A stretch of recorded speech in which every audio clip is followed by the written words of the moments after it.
Introduction: The realm of the mind. Imagine for a moment that you are trying to open a door by pushing with all your might, sweating and exhausting yourself, only to discover, after hours of useless struggle, that the door opened by gently pulling toward you. This is the story of most people in their search for happiness, success, and peace of mind. They are applying the right force, but in the wrong direction. We live conditioned from childhood by the rules of the physical world. On the material plane, the equation is simple. If you want to move a heavy rock or dig a ditch, you need to apply force, tension, and a lot of effort. The more brute force you apply, the greater the physical result. It is logical. However, when we cross the border into the realm of the mind, the rules change dramatically, and often they invert. We enter a paradoxical territory where traditional physics does not apply. Here lies the great secret that we are going to reveal in this audiobook, inspired by the deepest metaphysical wisdom. In the mental world, effort defeats itself. Think about it. The more you desperately struggle to stop thinking about a worry, the bigger and more terrifying that worry becomes in your imagination. The more you forcefully tense yourself to fall asleep at night, the further sleep recedes and the more alert you become. Why does this happen? Because in the architecture of the mind, tension is the enemy of creation. Tension is a signal of fear, and fear blocks the natural flow of subconscious power. This audiobook, 10 Mental Laws, Wisdom of All Time, is not a simple collection of passing motivational tips. It is a manual of spiritual engineering. We are going to explore 10 immutable principles as real, exact, and predictable as the law of gravity or electricity. These laws work 24 hours a day, whether you know it or not, whether you like them or not. Gravity does not ask for your permission to make an apple fall, and the law of belief does not ask for your permission to shape your life according to your deepest convictions.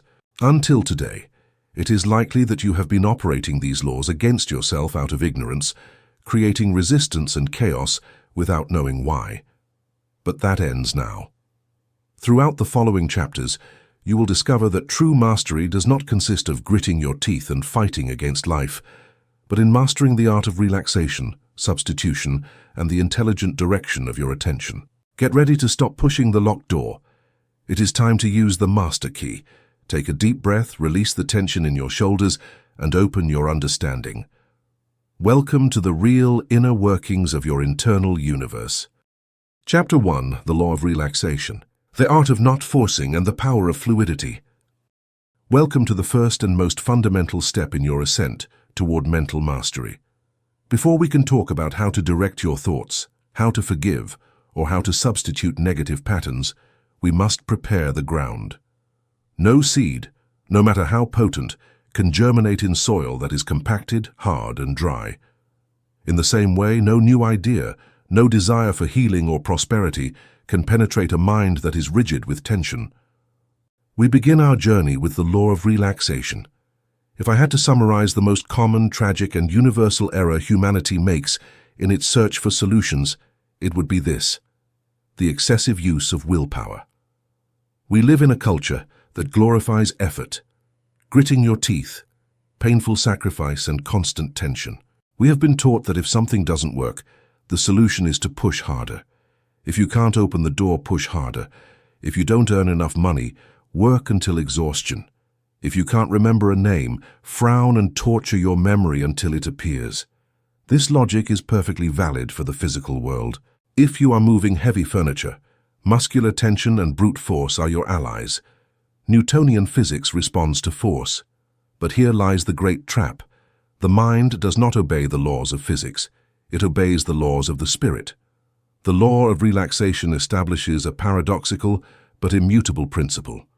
In the mental realm, effort defeats itself. The greater the conscious and tense effort you apply to achieve a mental or spiritual state, the lesser the result. In fact, effort not only nullifies the result, but often produces the exact opposite of what you desire. This is the fundamental difference between struggling to live and flowing to live. The paradox of reversed effort. To understand the law of relaxation, we must examine its dark twin, the law of reversed effort, popularized by the French psychologist Émile Coué in the early 20th century. Coué discovered something fascinating: When the will and the imagination are in conflict, the imagination invariably wins. Let me give you a classic example. Imagine I place a wooden plank 12 inches wide on the floor of your living room and ask you to walk across it from one end to the other. You would do it without thinking, without effort, relaxed. Your will says, "I want to walk," and your body obeys. Now imagine that same plank, identical in width and material, but suspended between two skyscrapers at 300 feet in height. I ask you to walk across it. Suddenly everything changes. Your will says, "I want to cross," but your imagination screams, "I'm going to fall. It's too high." What happens if you try to cross using willpower and tension? You will become rigid. Your muscles will tremble. You will start to break out in a cold sweat. The more you struggle to maintain your balance, the more violently you will sway toward the abyss. The effort to not fall creates the tension that guarantees the fall.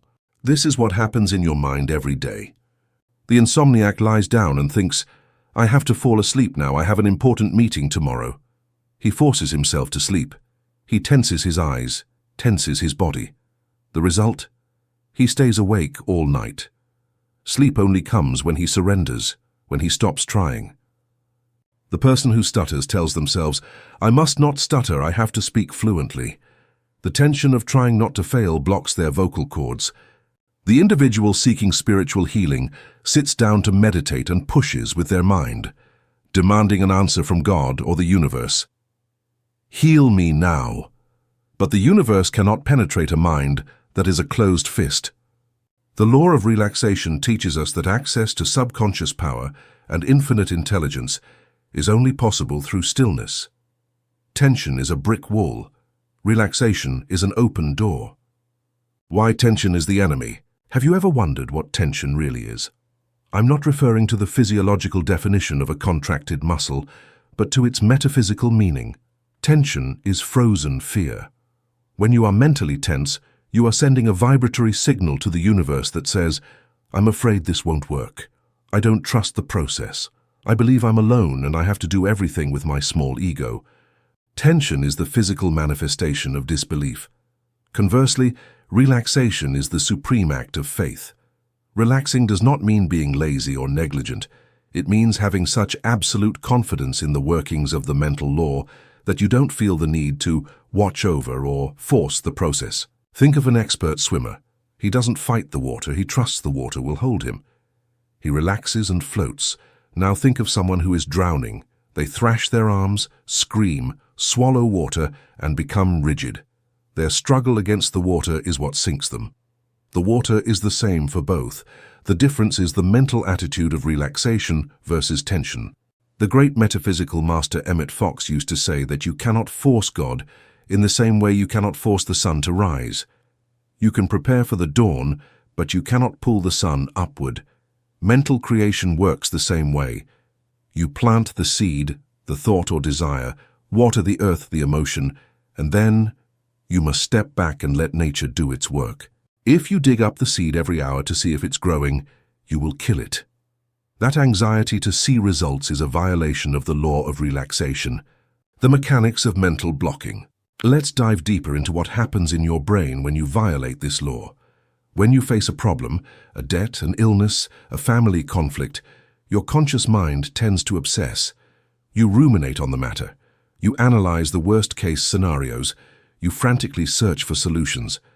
This state of beta hyperactivity, fast and stressed brainwaves, contracts the cerebral blood vessels and metaphorically closes the access valve to your subconscious mind.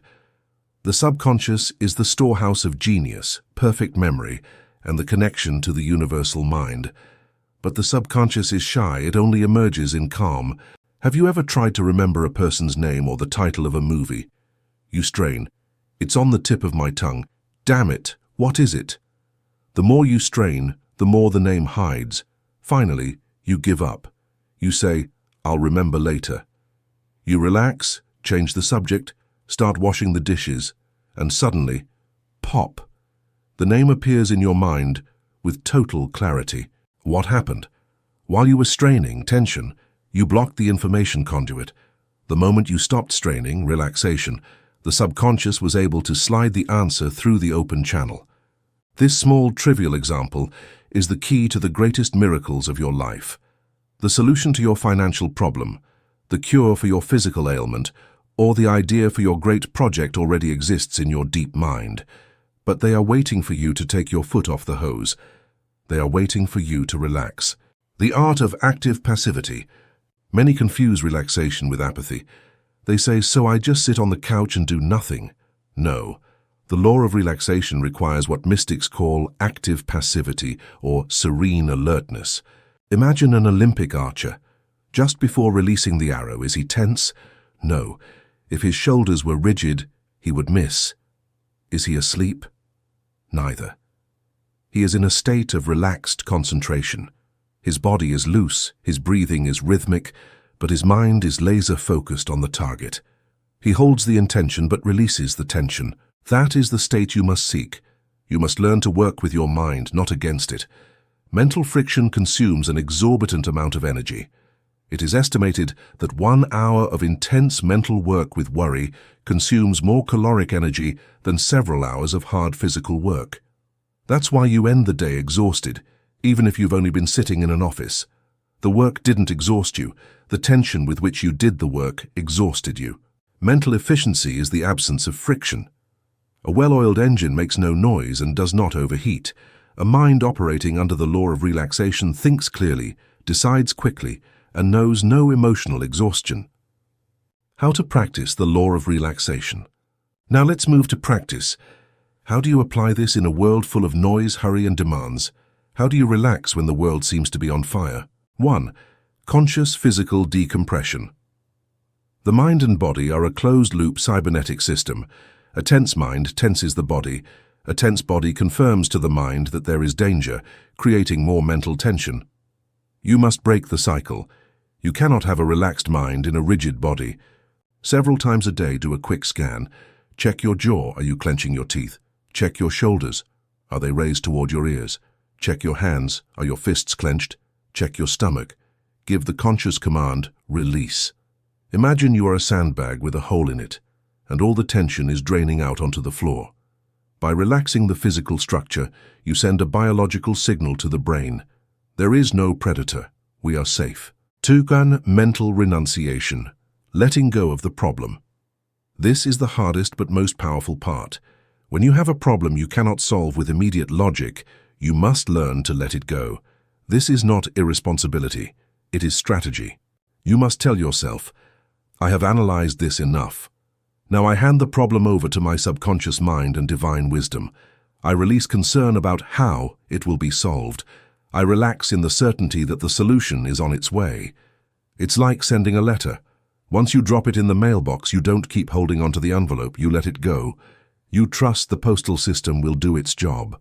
3. Daily silence. You must cultivate spaces of not doing. We live addicted to constant stimulus. The law of relaxation demands that you spend time in silence, not meditating to get something, but simply being. 5 minutes a day where you seek nothing, ask for nothing, plan nothing. Just breathe and enjoy the fact of existing. In those spaces of silence is where the voice of intuition shouts loudest. The healing power of relaxation. The most miraculous application of this law occurs in the field of health. The human body has an innate intelligence to repair itself. You cut a finger, and the body knows how to clot, create a scab, and regenerate skin. You don't have to consciously command it. However, anxiety and fear of disease interfere with this process. When you are diagnosed with something and you panic, you flood your body with cortisol and adrenaline, hormones that shut down the immune system and halt cellular regeneration. Metaphysical healing occurs when the patient stops fighting the disease and enters a state of deep peace. It is not about denying medicine, but about collaborating with it by removing resistance. I have seen cases of people who, after years of fighting a chronic ailment, finally said, I'm tired of fighting. I accept myself as I am. I relax, and I surrender to peace. And in that moment, the healing began.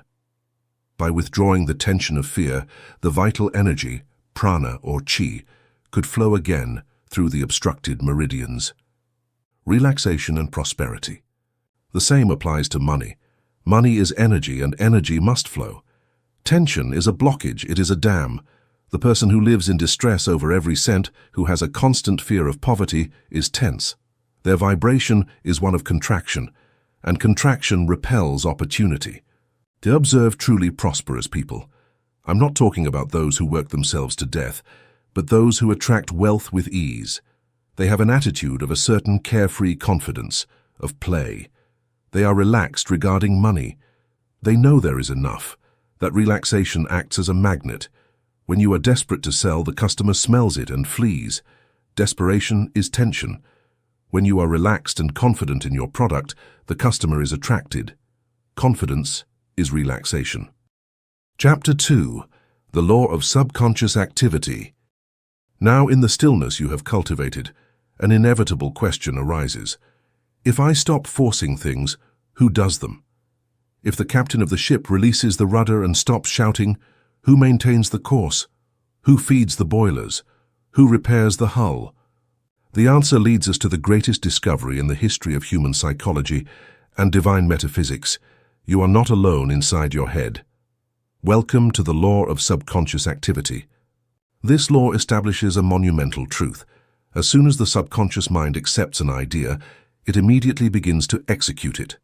Note that I did not say it thinks about executing it or it tries to execute it. I said execute it. The subconscious does not argue, it does not procrastinate, and it does not doubt. It moves all mental resources, mobilizes your nervous system, alters your body chemistry, and connects with the universal mind to turn that idea into a physical fact. It is the most faithful, powerful, and yet dangerous worker you will ever have.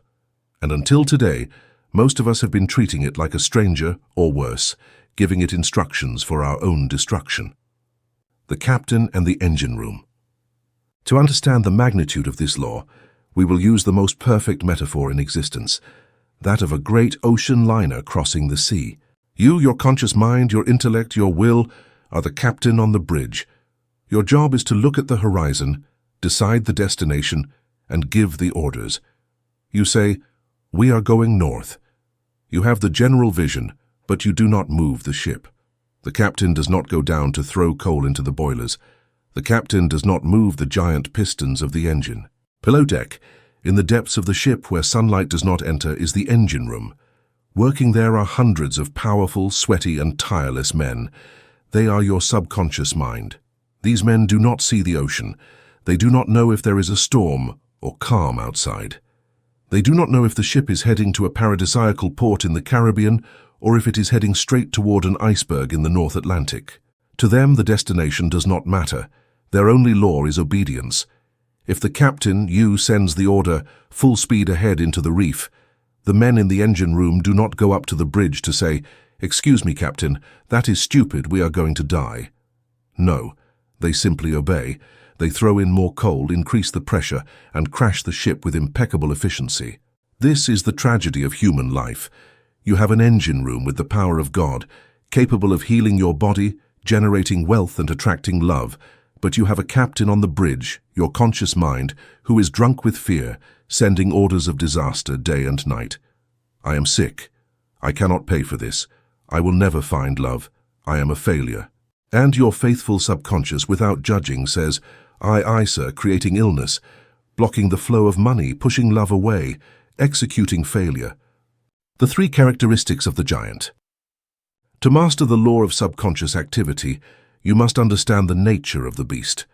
The subconscious does not function like your logic. It has its own operating rules. 1. It is subjective and impersonal, the law of electricity. The subconscious has no sense of humor and no sense of human moral justice. It is neutral, like electricity. Electricity is not good or bad. If you use it to turn on a light bulb and illuminate a child's room, it is wonderful. If you use it to electrocute someone, it is terrible. Electricity doesn't care. It simply flows according to the channels you provide. The subconscious is the same. It does not distinguish between a constructive thought and a destructive one. It does not say, "Oh, I won't manifest this cancer because poor John will suffer too much." If John has been feeding fear of disease and resentment for years, the subconscious takes that data and creates the corresponding physical condition with the same perfection as it would create radiant health. Never say fate is cruel or God is punishing me. It is your subconscious being impartially faithful to your emotional orders. 2. It is deductive, not inductive. The conscious mind reasons inductively. It observes facts and draws conclusions. The subconscious reasons deductively. It accepts a premise as absolute truth and deduces all the logical consequences of that premise. If you give it the premise, I am clumsy at public speaking, the subconscious does not question if it is true. It doesn't check your history to see if it's accurate. It simply assumes, the boss says we are clumsy. Perfect. Then, when you get on a stage, the subconscious ensures your mouth goes dry, your knees shake and you forget your speech. It doesn't do this to annoy you, it does it to fulfill your premise. If you spoke well, you would make the captain look like a liar. The subconscious always seeks to align your external reality with your internal map. 3. It works 24/7, the principle of continuity. Your conscious mind needs sleep. It gets tired. It gets distracted. Your subconscious never sleeps. It never rests. It controls your heartbeat, your digestion, and cellular regeneration while you dream. But most importantly, it continues processing your last conscious thoughts while you sleep. If you go to bed worried, ruminating on a problem, you have given your servant the night shift with a toxic work order. While you rest, your subconscious spends 8 hours marinating that problem, strengthening it, looking for more reasons to be worried. This is why you wake up tired and anxious. But if you apply the law of relaxation and fall asleep with thoughts of peace and solution, your subconscious works all night building the bridges for that to happen. The mechanism of creation, how the idea is imprinted. How do you give an order to this giant? It is not as simple as saying a phrase once. The subconscious is deaf to empty words. It only listens to the language of feeling and repetition. Imagine the subconscious as a fertile garden. The conscious mind is the gardener. Thoughts are the seeds. If you throw a seed on the ground and walk away, it probably won't grow. But if you plant it, intention, water it, emotion, and protect it from weeds, doubt, it will inevitably bear fruit. The creative process follows 3 steps. The idea, conscious, you choose the thought. I want prosperity. The impression, the bridge. Through emotion, visualization, or repetition, the idea descends from the cerebral cortex to the limbic system and the subconscious. This is where most fail. They think, I am rich, but feel I am poor. The subconscious accepts the feeling, not the word. The expression, subconscious. Once the subconscious accepts the idea as a fact, the gestation begins. It will move coincidences, give you sudden ideas, change your behavior, and attract the necessary people. The danger of jokes and self-deprecation. I must give you a very serious warning here. Since the subconscious has no sense of humor, never joke about your own misfortune. We live in a culture of ironic self-deprecation. We say things like, I'm starving to death. This traffic is going to kill me. If I don't get that job, I'll shoot myself. I always lose my keys, I'm a mess. You think you are being funny. Your consciousness knows it is hyperbole. But your subconscious, that faithful servant in the engine room, takes note. The captain wishes to starve to death. The captain identifies as a mess. Every time you say these things, you are reinforcing a negative program. You are digging your own grave with your tongue. The law of subconscious activity demands a strict mental diet. If you don't want it to happen, don't say it, not even as a joke. Do not affirm anything about yourself that you do not want to see materialized in your life. The automatic guidance system. One of the most fascinating functions of the subconscious is its cybernetic or teleological goal-seeking behavior. It works exactly like the autopilot of a plane or the thermostat in your home. Suppose your internal financial thermostat, your subconscious self-image, is set to earning $20,000 a year.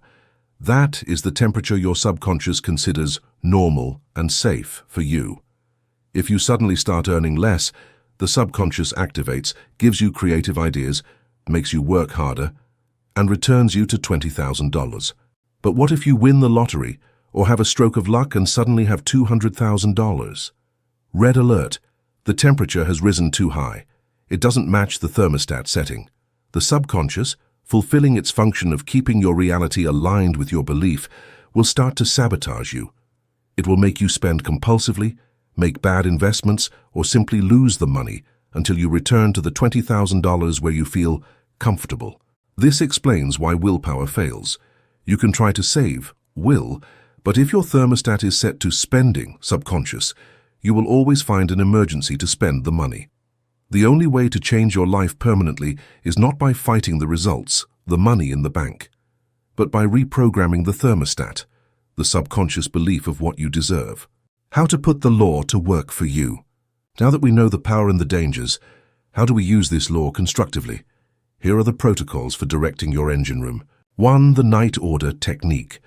Since the subconscious works best when the conscious mind is off, remember the law of relaxation, the most vital time of your day is the 10 minutes before you sleep. This twilight state, between waking and sleeping, is known as the theta state. Here, the door to the engine room is wide open. Never, under any circumstances, fall asleep reviewing your problems. That is pure poison. Instead, give a specific task to your subconscious. Tell yourself, subconscious, I need a solution for X problem. You have the answer. Reveal it. Thank you, because it is done. Or simply visualize your desire fulfilled just before falling asleep. The subconscious will take that last image as the template to work on for the next 8 hours. Emotional visualization. Do not visualize as if watching a movie on a screen, dissociated. Visualize from within your body, associated. If you want a new car, do not see the car. Feel the steering wheel in your hands.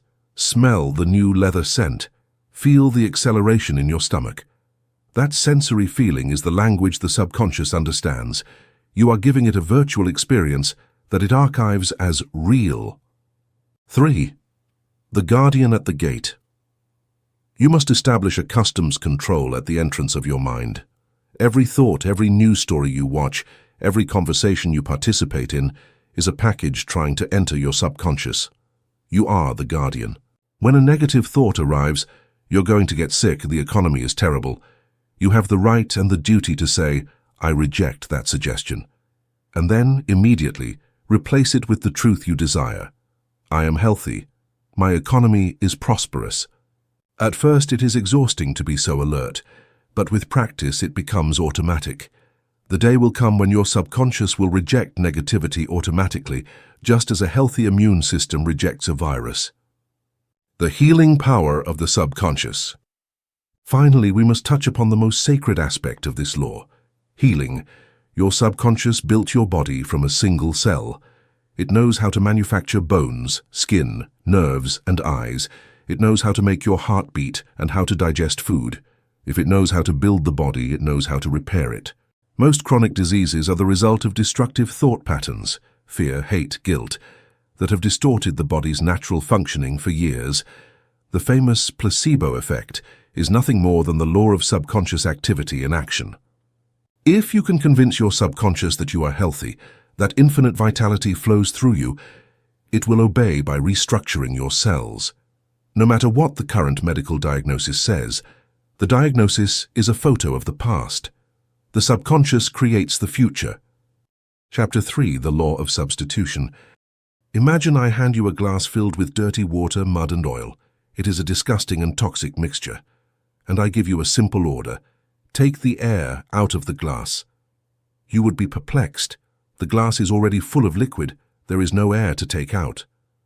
So I change the order. Fine, then take the dirt out of the glass without emptying it. You could try to put a spoon in and fish out the pieces of mud, but in doing so, you would only stir the water, making it cloudier. You would stain your hands, and in the end, the glass would still be dirty. But there is a third option. You place the glass under a tap of crystal clear water and turn the handle all the way up. The clean water begins to gush into the glass. At first, the dirty water is stirred up and overflows. There is chaos. But if you keep the tap open little by little, the clean water displaces the dirty water. The mud comes out. The oil spills over. If you wait long enough, the glass that previously contained poison will now be filled exclusively with pure, crystal-clear water. You didn't have to fight against the dirt. You didn't have to pull it out with tweezers. You simply substituted the original content by constantly introducing a new one. Welcome to the law of substitution. This law resolves the most frustrating dilemma of the human mind. How do I stop thinking about bad things? The answer is radical and counterintuitive. You can't. You cannot stop thinking about something. The human mind does not have a delete button or a stop button. Nature abhors a vacuum. The only way to eliminate a negative thought is by substituting it with another positive, or at least neutral thought. The polar bear experiment. To understand why most mental control techniques fail, we must visit a famous ironic experiment in psychology. If I tell you right now, do not think of a polar bear, what just happened on your mental screen? You saw a polar bear. And if I tell you, I will give you $1 million if you can spend the next 30 seconds without the image of a polar bear crossing your mind. Put a lot of effort into not thinking about it. You will fail miserably. The more you struggle not to think about it, the more giant, white and loud the bear will become in your head. Why? Because in order not to think about something, you first have to remember what it is you are not supposed to think about. Your attention must focus on the polar bear in order to label it as forbidden. Therefore, fighting against a negative thought is, in reality, a way of clinging to it. If you fight the fear of illness by saying, I don't want to be sick, I hate this disease, your attention is nailed to the illness. You are feeding it with your energy. If you fight poverty by saying, I have to get out of this debt, I can't stand being poor, your focus is on debt and poverty. The law of substitution offers us the only way out of this trap. You must withdraw attention from the problem and place it on the solution, or on anything else. The physics of attention. The fundamental premise of this law is as follows. The conscious mind can only hold one thought at a time. Yes, I know it seems like you can think of 1,000 things at once, but that is an illusion caused by speed. Your mind jumps from one topic to another so fast it seems simultaneous, but in reality it is sequential. It is like a flashlight in a dark room. The beam of light can only illuminate one spot. If you illuminate the chair, you cannot illuminate the table at the same time. To see the table, you have to stop illuminating the chair and move the beam of light. This is wonderful news. It means that if you manage to occupy your mind with a constructive thought, the negative thought has to disappear. They cannot coexist. Two objects cannot occupy the same space at the same time in physics, and two thoughts cannot occupy the focus of attention at the same time in the mind. If you are singing your favorite song with enthusiasm, you cannot be worried about your finances in that exact second. If you are praying with fervor, you cannot be hating your neighbor in that exact second. The law of substitution is the surgical tool that allows you to choose what occupies the throne of your mind. The metaphor of darkness and light. The great master Emmet Fox gave us the best analogy for this law. Imagine you enter a room that has been closed for centuries. It is filled with a dense, ancient, and heavy darkness. You want to clean the room of that darkness. What do? Do you grab a shovel and start throwing the darkness out the window? Do you grab a broom and try to sweep the darkness into the hallway? Do you scream and curse the darkness so that it leaves? Any of these efforts would be madness. Darkness is not a physical thing that can be moved. Darkness is simply the absence of light. The only way, the only scientific way, to eliminate darkness is to turn on a light. It doesn't matter if the darkness has been there for 5 minutes or 5,000 years. The instant you light a candle, the darkness vanishes. It offers no resistance. You don't have to fight against it. It simply ceases to exist because light has taken its place. Your negative thoughts, fear, anger, sadness, envy, are darkness. They have no existence of their own. They are simply the absence of thoughts of truth, love, and trust. Do not fight your fear. Do not analyze it. Do not try to defeat it. Simply turn on the light. Think of God. Think of the solution. Think of a beautiful landscape. Think of your child's smile. The moment you introduce the luminous thought, the darkness of fear automatically fades away. How to apply the law in a crisis. All of this sounds very good in theory, but what happens in practice? What happens when you receive bad news, when panic grips your throat, when anger makes your blood boil? In those moments, saying, I'm going to think about little birds, seems impossible. The negative emotion has inertia. It is like a freight train at full speed. Here is where you need strategy, not just good intentions. The application of the law of substitution has degrees of difficulty. Level 1. Substitution by distraction, the sharp pivot. Sometimes the negative thought is so intense that you cannot substitute it directly with its positive opposite. If you are terrified of a debt, trying to affirm, "I am a millionaire," might feel fake and generate more rejection. In this case, do not look for the opposite thought. Look for any other thought. Substitute the topic entirely. If anxiety attacks you, do not try to calm down, which is focusing on the anxiety. Instead, start reading a book that requires concentration. Do a crossword puzzle. Start cleaning the house frantically. Call a friend to talk about sports, not about your problem. Watch a comedy movie. The goal here is to break the circuit. Your mind is like a scratched record repeating the drama. You need to lift the needle and put it somewhere else. Anything that captures your attention will work. Once you have broken the loop of panic and your adrenaline drops, you can move to level 2. Level 2. Substitution by the opposite. Mental alchemy. This is the true work of the mental master. It consists of detecting the negative thought and deliberately substituting it with its positive equivalent. If you think "I'm going to get sick," substitute it immediately with "Divine intelligence flows through my body and keeps me healthy." If you think "I won't be able to pay," substitute it with "God is my infinite source and always provides." If you think "I hate this person," substitute it with "I wish them peace and I release them." The key here is immediacy. Do not let the negative thought take root. Kill it when it is small. The moment it shows its head, zap, substitute it. You might have to do this 50 times in an hour. The negative thought will return, but the polar bear is still there. And you patiently substitute it again. It is a battle of persistence, not of force. Eventually, the negative thought, deprived of your attention, will starve and wither away. The danger of the mental vacuum. There is a biblical warning that perfectly illustrates the need for substitution, the parable of the unclean spirit.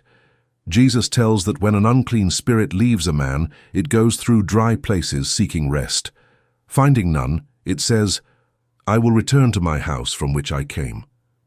When it arrives, it finds it swept and put in order, but empty. Then it goes and takes with it 7 other spirits more wicked than itself, and they enter and dwell there. Metaphysically, this means, if you manage to eliminate a negative habit but you do not fill that space with something new, the old pattern will return with more force. You cannot have an empty mind. If you stop smoking, you must substitute the cigarette habit with the habit of drinking water, or deep breathing, or chewing gum. If you only try not to smoke, vacuum, anxiety, the 7 demons, will invade you. If you stop criticizing others, you must start praising them.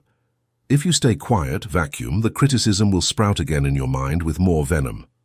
The law of substitution demands that you fill the glass with clean water, not that you leave it empty, hoping dust won't enter. Substitution in specific areas.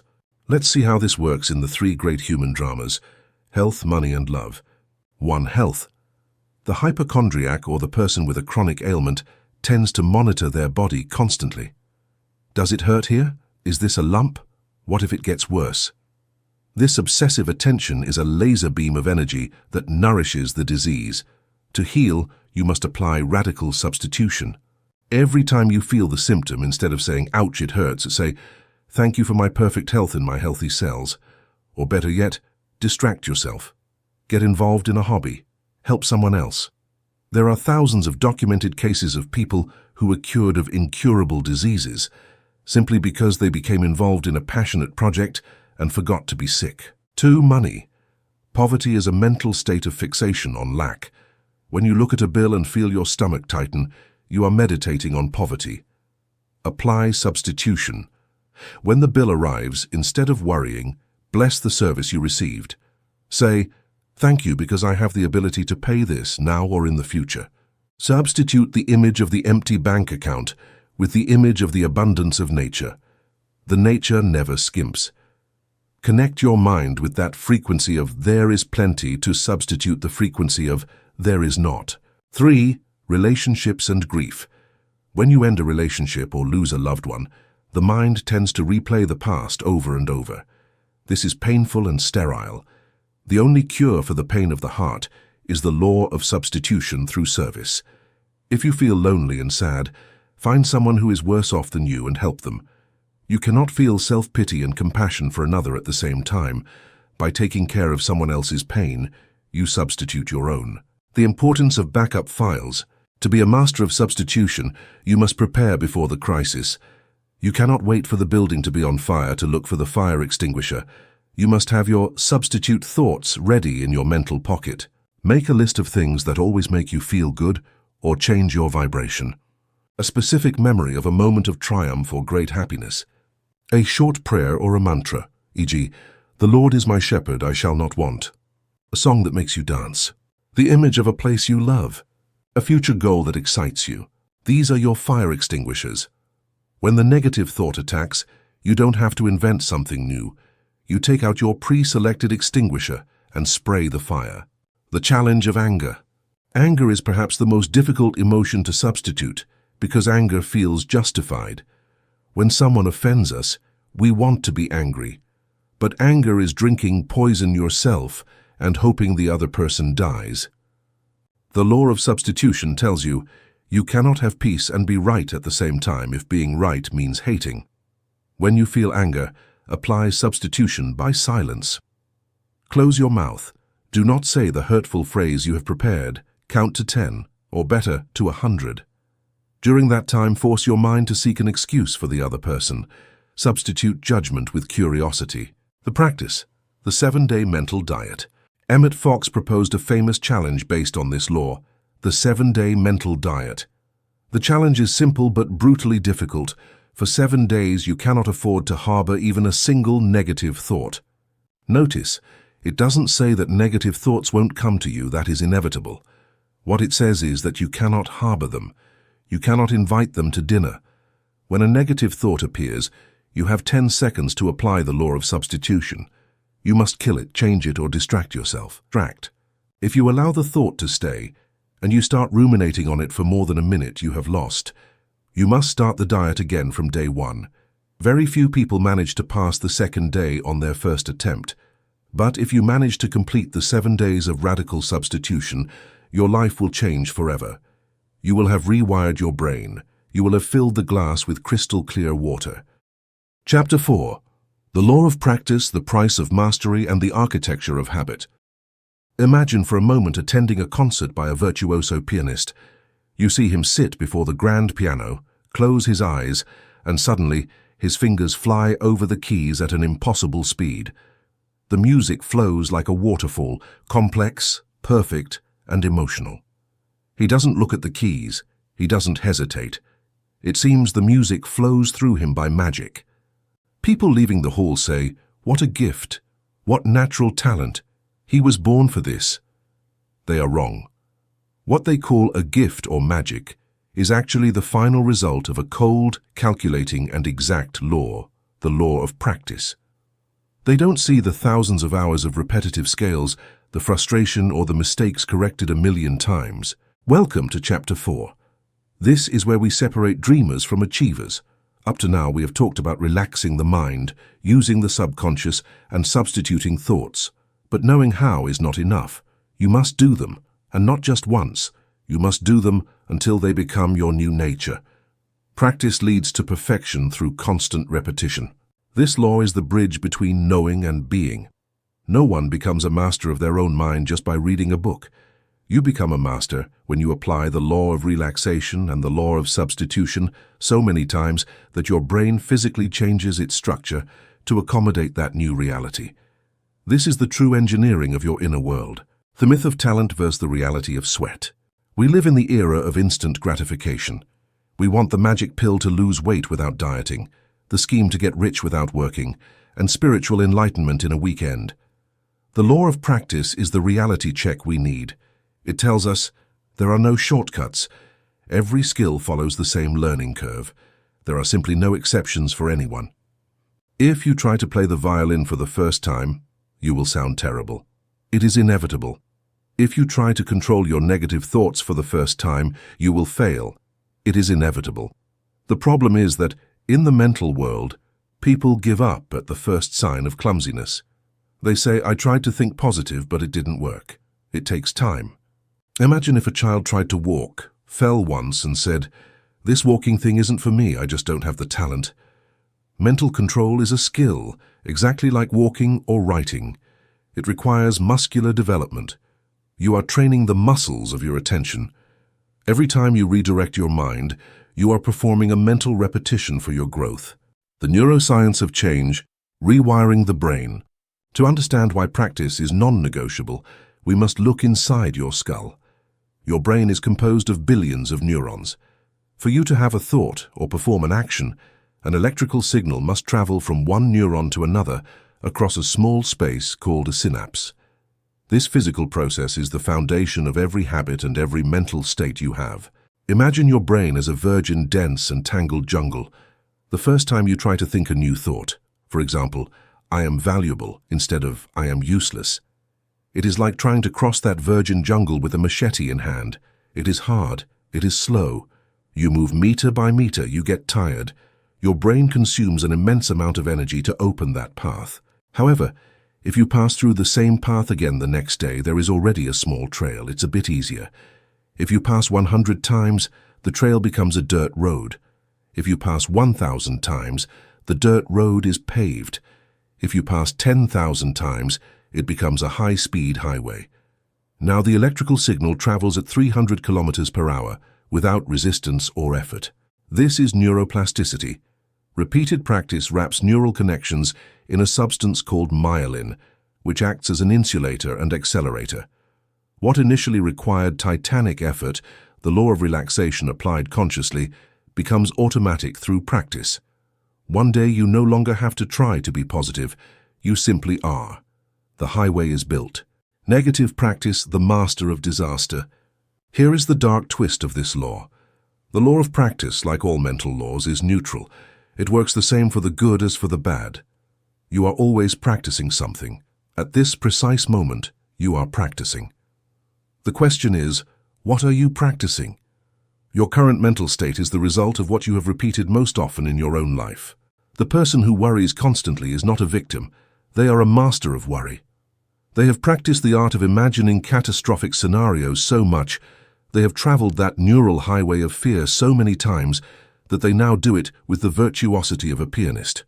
It comes naturally, effortlessly, perfectly. They have trained themselves for that anxiety. The person who complains about everything is a virtuoso of complaint. They have practiced seeing the bad in every situation thousands of times a day. Their brain is a machine for scanning defects. The angry person has practiced the reaction of anger until it has become an instinctive reflex. This is both terrifying and liberating at the same time for us. It means your current defects are not who you are. They are simply what you have practiced. If you are an expert in anxiety, it is because you have dedicated more hours of practice to anxiety than to peace. The good news is that if you stop using the old highway and start opening a new path with the machete, the old highway will vanish and wither. The 4 stages of learning. To dominate your mind, you must understand where you are on the map. The first stage is unconscious incompetence. You don't know that you don't know. It is a state of happy ignorance. The small child doesn't know they don't know how to tie their shoes. The asleep person doesn't know their thoughts create their reality. They think life is just luck. The second stage is conscious incompetence. You know that you don't know. This is where the pain begins. You realize you have a problem. You try to apply the law of substitution and realize how difficult it is. You get frustrated. Do not give up here. This stage is uncomfortable but vital. It is the awakening. Clumsiness is proof that you are learning. The third stage is conscious competence. You know, but it takes effort. This is the machete in the jungle moment. You know how to think positively, but you must be vigilant all the time. It is exhausting and requires constant discipline. Here is where the battle is won. If you persist in this stage, the ultimate prize of mental mastery is guaranteed. The fourth stage is unconscious competence. You do it without thinking. The Holy Grail. One day you wake up and realize something bad happened, and your first natural reaction was calm and faith, not fear. You didn't have to try. It just happened. The new habit has descended to the subconscious. Now you are a positive, prosperous person by nature. The mental gym. I want you to visualize your mind as a gym. If you go to the gym one day and lift weights for 10 hours straight until you faint, will you come out muscular? No. You will come out injured and probably never return. The law of practice is not about heroic intensity. It is about frequency and consistency. Small daily efforts create the most massive changes. Many spiritual seekers make the binge mistake. They go to a weekend retreat, meditate for 12 hours, feel enlightened, and on Monday, they return to their old habits of anger and stress. That is useless. A minute of mental control every hour is worth more than an hour of meditation once a week. Practice must be integrated into your actual daily life. Your gym is not the temple. It is traffic, the supermarket line, the argument with your partner. Those are your weight machines. Every time you choose peace instead of anger, you have done a mental rep. You have strengthened the biceps of serenity. Over time, these small choices accumulate into an indestructible character and a very peaceful mind. The 10,000-hour rule, mental version. Malcolm Gladwell popularized the idea that 10,000 hours of practice are needed for world mastery. While in the mental world we don't need that much time for huge results, the principle remains. You cannot expect to master your mind with 2 weeks of half-hearted attempts. It takes approximately 66 days to install a new automatic habit in your brain. During those first weeks, you are in the resistance zone. It is like a space rocket takeoff. 80% of the fuel is spent in the first few minutes to break Earth's gravity. Once in orbit, the rocket travels thousands of miles with minimum energy. You are breaking the gravity of years of negativity. Do not evaluate results until practicing for a month. Deliberate practice. It's not just repeating. A crucial distinction. Practice does not make perfect. Practice makes permanent. Only perfect practice makes perfect. If you practice the piano making the same mistake over and over, you will become very good at making that mistake. In the mental world, this is called rumination. Replaying the problem is not practicing a solution, it is the opposite. You must apply deliberate practice. This means practicing with the intention of improvement and correction. Do not just try to be happy. Analyze. What triggered my anger today? It was being interrupted. Okay, tomorrow I will practice my reaction to interruptions specifically. That is surgical, conscious practice. It is the path of the true master, the compound effect. The magic of the law of practice lies in its exponential growth. At first, changes are invisible. Imagine an ice cube in a room at 10 degrees. You start heating it. At 5 degrees, nothing changes. At 1 degree, it is still solid ice. You might think, this doesn't work. But you keep practicing. At 0 degrees, the ice begins to melt. It's a breakthrough. Was it the last degree that did the work? No, it was all the accumulated work that prepared the change of state. In your mental practice, you will pass through the valley of disappointment. You will practice positive thinking, and your external reality may still look messy. This is the moment for faith. Beneath the surface, the temperature is rising. If you persist, you will reach the tipping point where suddenly everything changes. Health improves, money arrives, peace settles in. It will look like an overnight miracle. But you will know it was the law of practice paying compound dividends. Every thought was a brick. Now you finally see the building. Your persistence has created a new world. What should you practice, your daily routine? To close this chapter, let's design your training. You can't practice everything at once. Choose one virtue. In the morning, do your warm-up. Never jump straight into chaos. Dedicate 10 minutes to mental practice. Read something inspiring. Mentally rehearse your reactions. If there is traffic today, I will be calm. You are pre-paving your highways. During the day, do interval training. Use reminders or an alarm every 2 hours that asks, "What are you thinking?" When it rings, stop. Check your mind. Are you tense? Relax. Are you negative? Substitute. This constant checkup prevents you from spending 8 hours in negative autopilot. It keeps you in the driver's seat of your own consciousness. At night, do the video review. Professional athletes review game tapes to see errors. Before bed, review your day. Where did you lose control? Where did you apply the law well? Do not punish yourself. Simply observe and plan. Tomorrow in that meeting, I will do better. Then fall asleep assuming you already are the person you want to be.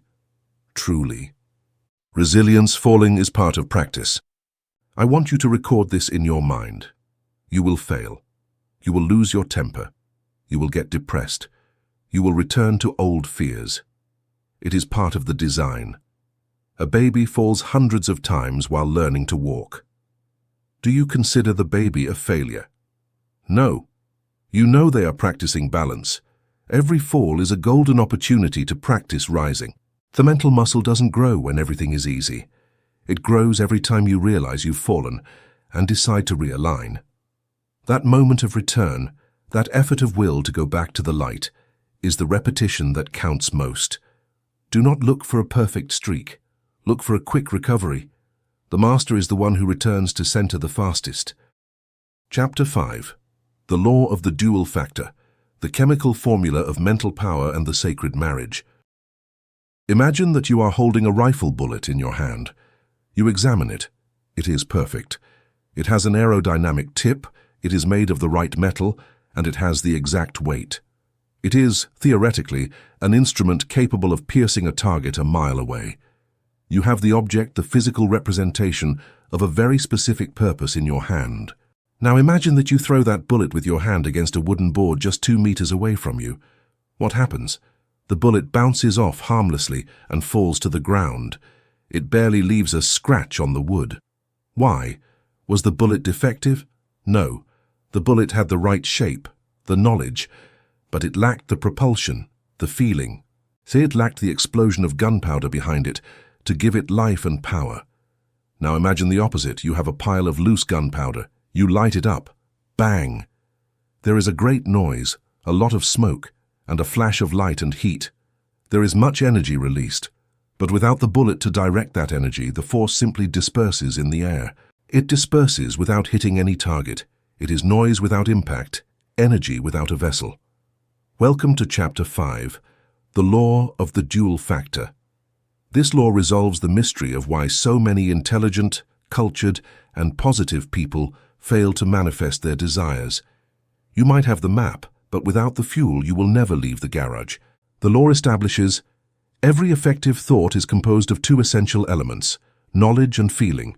A thought without feeling has no power of action. A feeling without knowledge has no direction.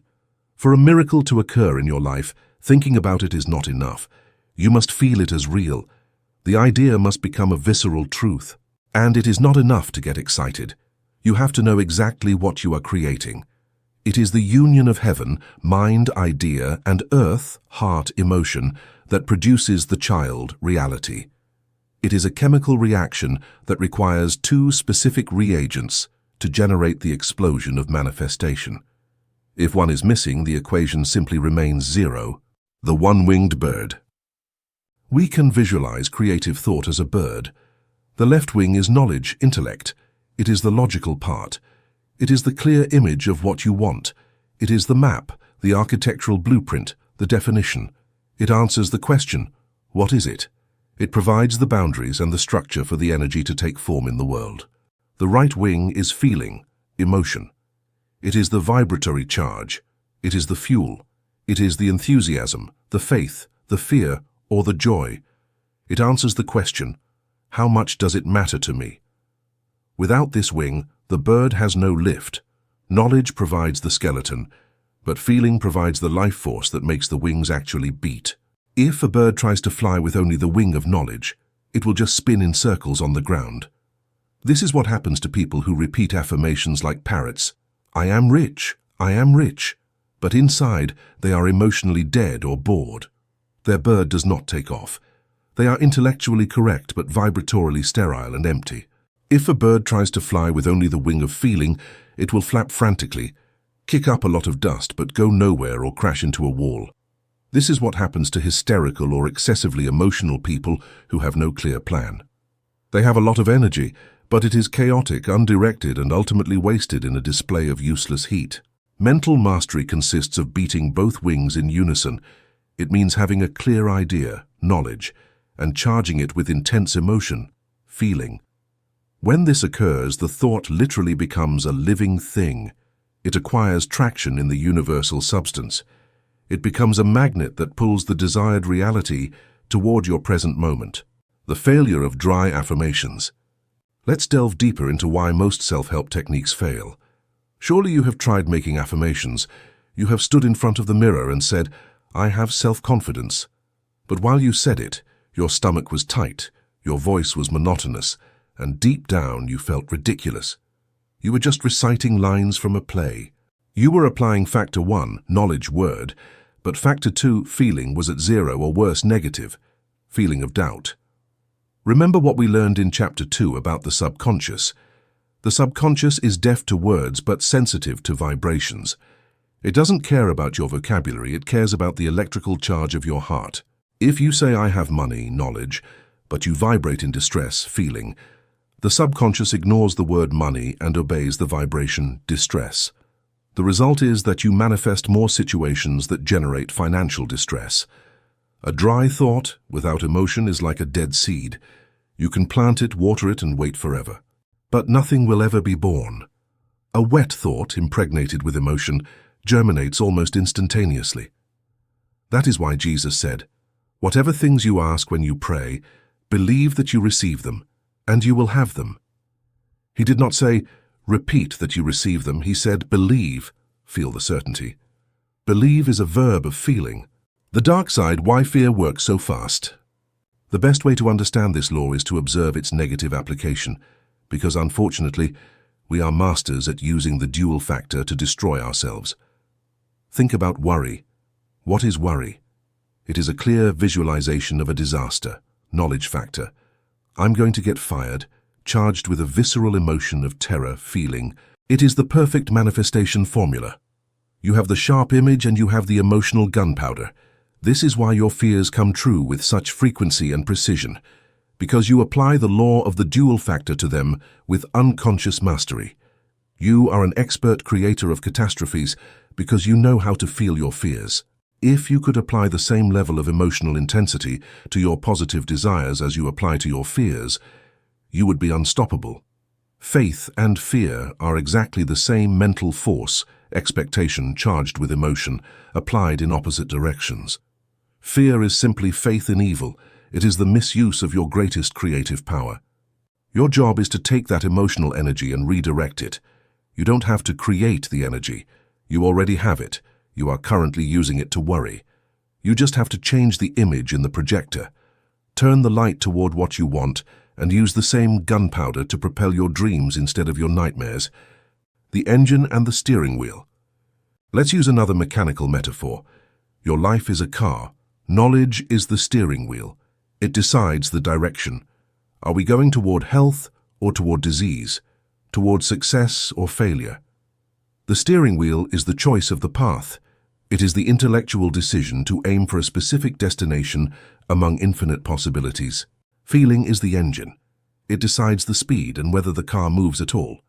If you sit in the car and turn the wheel frantically, thinking a lot, planning a lot, but the engine is off, apathy, depression, lack of desire, the car does not move. You are a sterile dreamer. You have the coordinates, but you lack the power to reach them.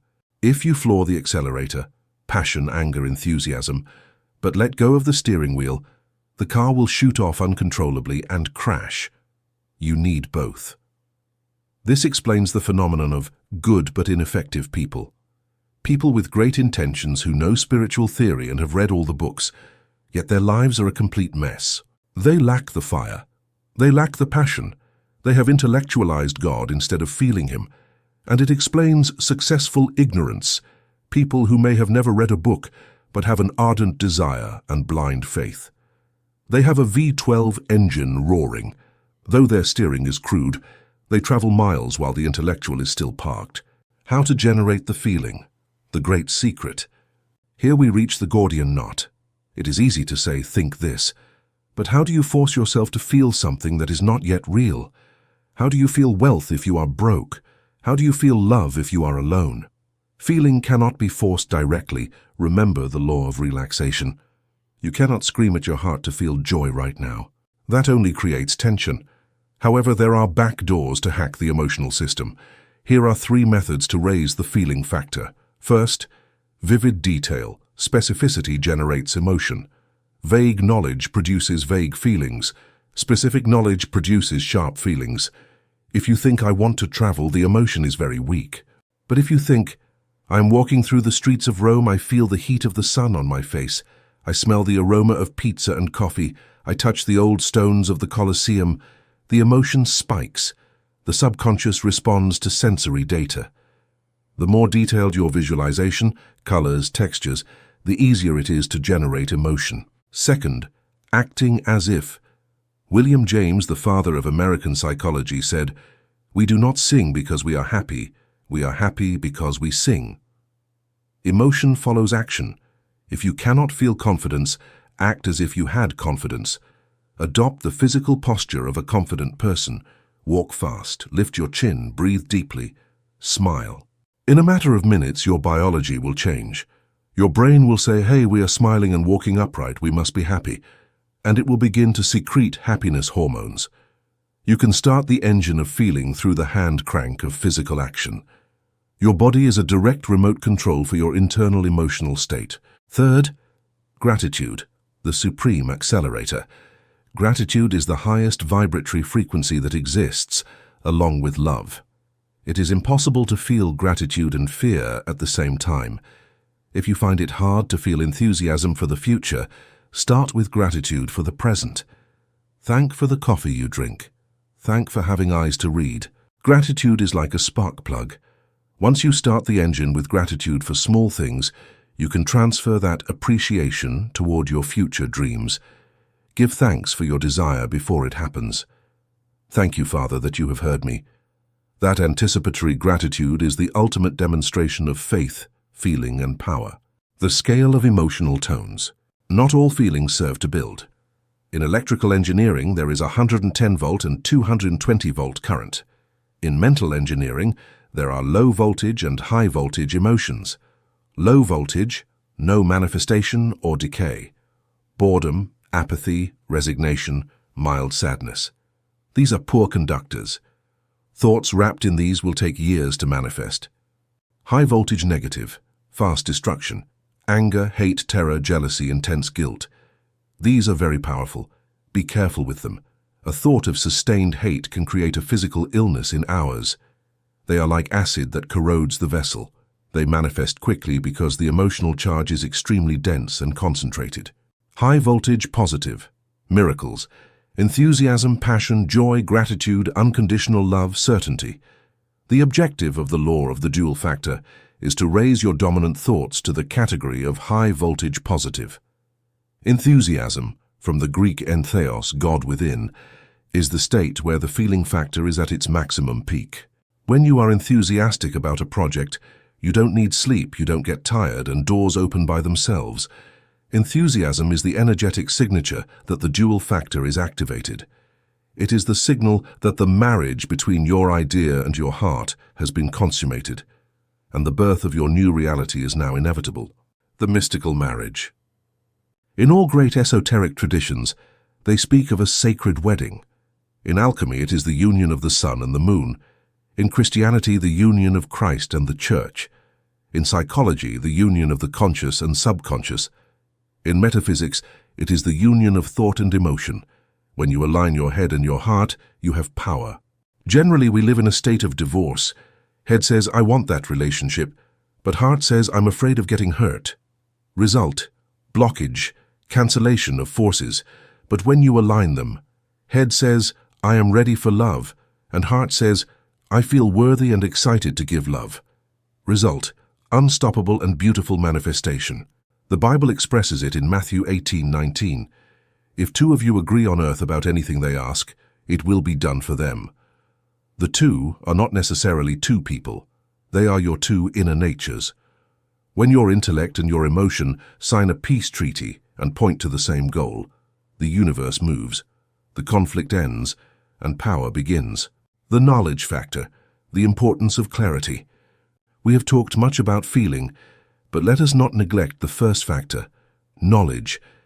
Many fail not due to a lack of passion, but a lack of precision. They tell the universe, "I want to be happy." What does that mean? It is too vague. The universe cannot deliver a package with the label happiness. It needs specific coordinates. You need to define the shape of the mold.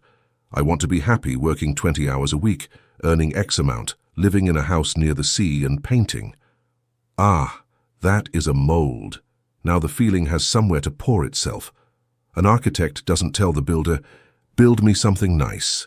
He gives blueprints with millimeter precision. You are the architect of your life. Vagueness is the enemy of manifestation. If your desire is blurry, your result will be blurry. Use your intellect, factor 1, to carve the image with diamond precision. Write the details, define the colors, define the numbers. Then use your heart, factor 2, to breathe life into that statue. Troubleshooting. Use the law of the dual factor to diagnose why something is not working in your life right now. Case A. You have the plan but no energy. You know what to do. You have the task list. You have the clear goal. But you procrastinate. You feel heavy. Nothing moves. Diagnosis. The feeling factor is failing. You are out of gas. Solution. Stop planning and start motivating. Find the why. Connect with the desire. Visualize the final reward to ignite the emotion.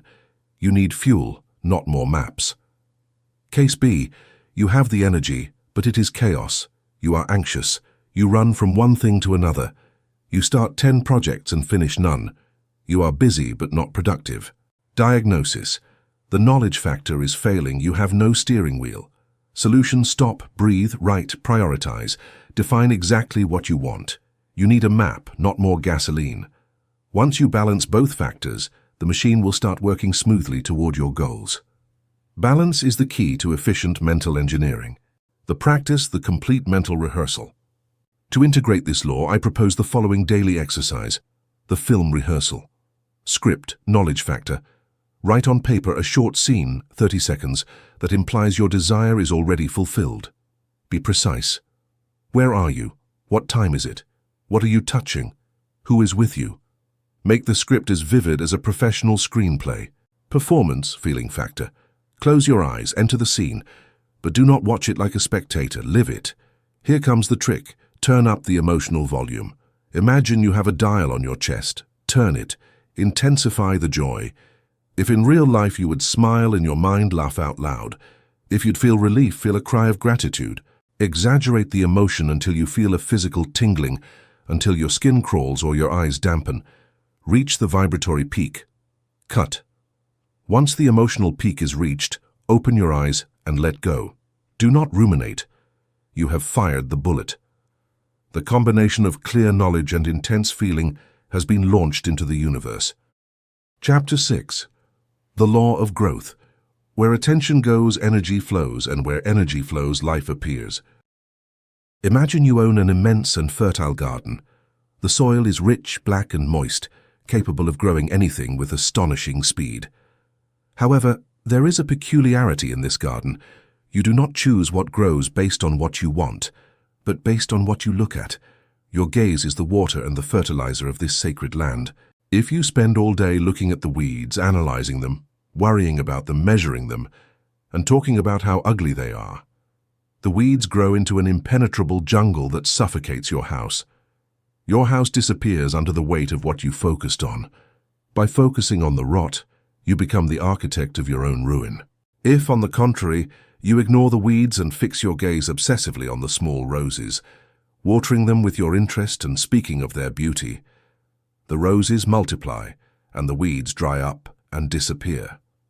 Welcome to Chapter 6, The Law of Growth. This law states, what you think about grows, what you ignore withers and dies. It sounds simple, right?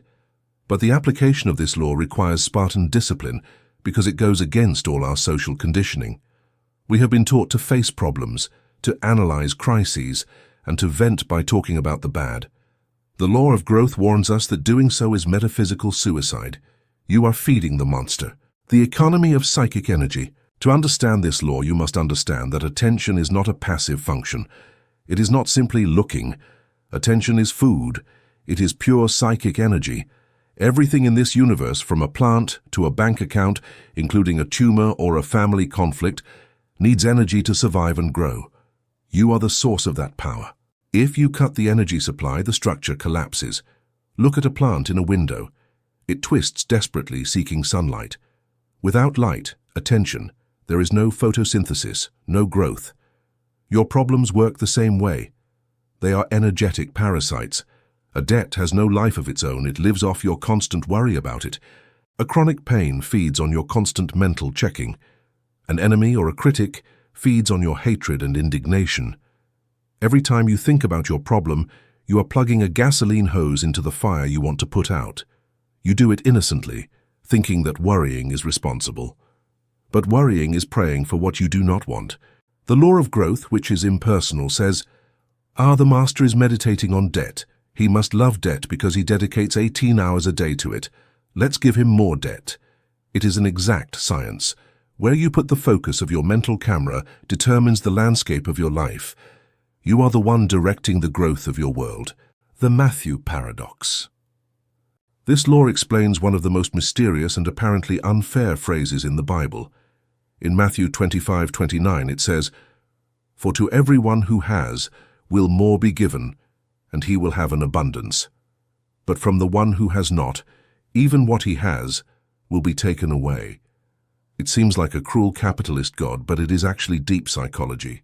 To him who has consciousness of abundance and focus on the good, more will be given, growth. To him who has not, consciousness of lack and focus on what is missing, even the little he has will be taken away, because his focus on lack makes lack grow. If you have health and focus on it, your health grows with every thought. If you have a small illness and focus on it, the illness grows and takes away the health you had left. It is the law of growth operating with mathematical precision. You are the one who decides who is rich and who is poor within your mind, depending on where you place the spotlight of your attention. You are the master gardener. The myth of venting. Here is where we conflict with modern popular psychology. They tell us it is good to vent, to get it all out, to call a friend and talk for 3 hours about how terrible your husband is or how unfair your boss is. They say that relieves tension. In the short term, it might feel like emotional relief, like scratching a bite. But in the long term, it is a disaster. When you spend an hour talking about your misfortunes, you are visualizing the misfortunes, knowledge. You are reliving the emotion of the misfortune, feeling. You are watering the weeds with a tanker truck of attention, growth. The result is that next week you will have more to complain about. You have fertilized the problem with your conversation. Emmet Fox had a golden rule. Never talk about a problem unless it is with the person capable of solving it. If you have a toothache, talk to the dentist. Do not talk to your neighbor or your hairdresser. It does not help them and it harms you because you amplify the pain. Silence regarding the negative is the fast that kills the monster. If you refuse to speak of it, you starve the problem. If you refuse to think of it, you cut its roots. It is not denial, it is energetic strategy. The master of the mind knows that every word is a seed and every thought is a bucket of water. Choose your crop wisely. The technique of mental ostracism. How do we kill a problem that is already giant? Suppose you have a huge debt or a severe marriage crisis. It is hard not to think about it because it is like an elephant in the room. The strategy is not to fight. The strategy is ostracism. Treat the problem as if it were a persona non grata. You stop greeting it, you look away. Imagine the problem is a poisonous plant in a pot. You decide, I am not going to water you anymore. The plant will scream. The problem will seem to worsen or make noise to call your attention. You keep looking the other way. You keep watering the flowers, your goals, your blessings. Day after day, the poisonous plant turns brown. It dries up. The leaves fall. Finally, it dies and turns to dust. This is literal. I have seen people dissolve legal conflicts of years simply because they stopped hating the opposing party and stopped talking about the trial. By withdrawing the energy from the conflict ran out of fuel and crumbled under its own weight. The spotlight amplifying the good. The law of growth has its luminous side, and it is glorious. If that which you think about grows, then you have the power to multiply any good thing, no matter how small. Imagine you are in a precarious financial situation. You only have $10 in your pocket. The natural tendency is to look at the thousands you do not have. That makes the lack grow. The master of the law of growth takes those $10. He looks at them, he touches them, and he puts all his attention on the fact that he has money. I have purchasing power. I have provision. Thank you for these $10. By focusing on the presence of money, you activate the multiplication process. The subconscious receives the order. Here is money plus positive attention. Make this grow. Suddenly, opportunities appear. A forgotten loan is returned. You find a deal. The 10 become 100, then 1,000. It is not magic. It is mental agriculture. You sowed the seed of I have instead of the seed of I have not. It is your choice. Application in relationships. This law is the savior of marriages and friendships. In every person there are virtues and defects. In your partner, perhaps 80% are good things and 20% are annoying things, leaves clothes around, has a temper. If you put your magnifying glass on the 20% negative, if you spend the day criticizing that defect, it will grow. Your partner will become more disordered and more angry.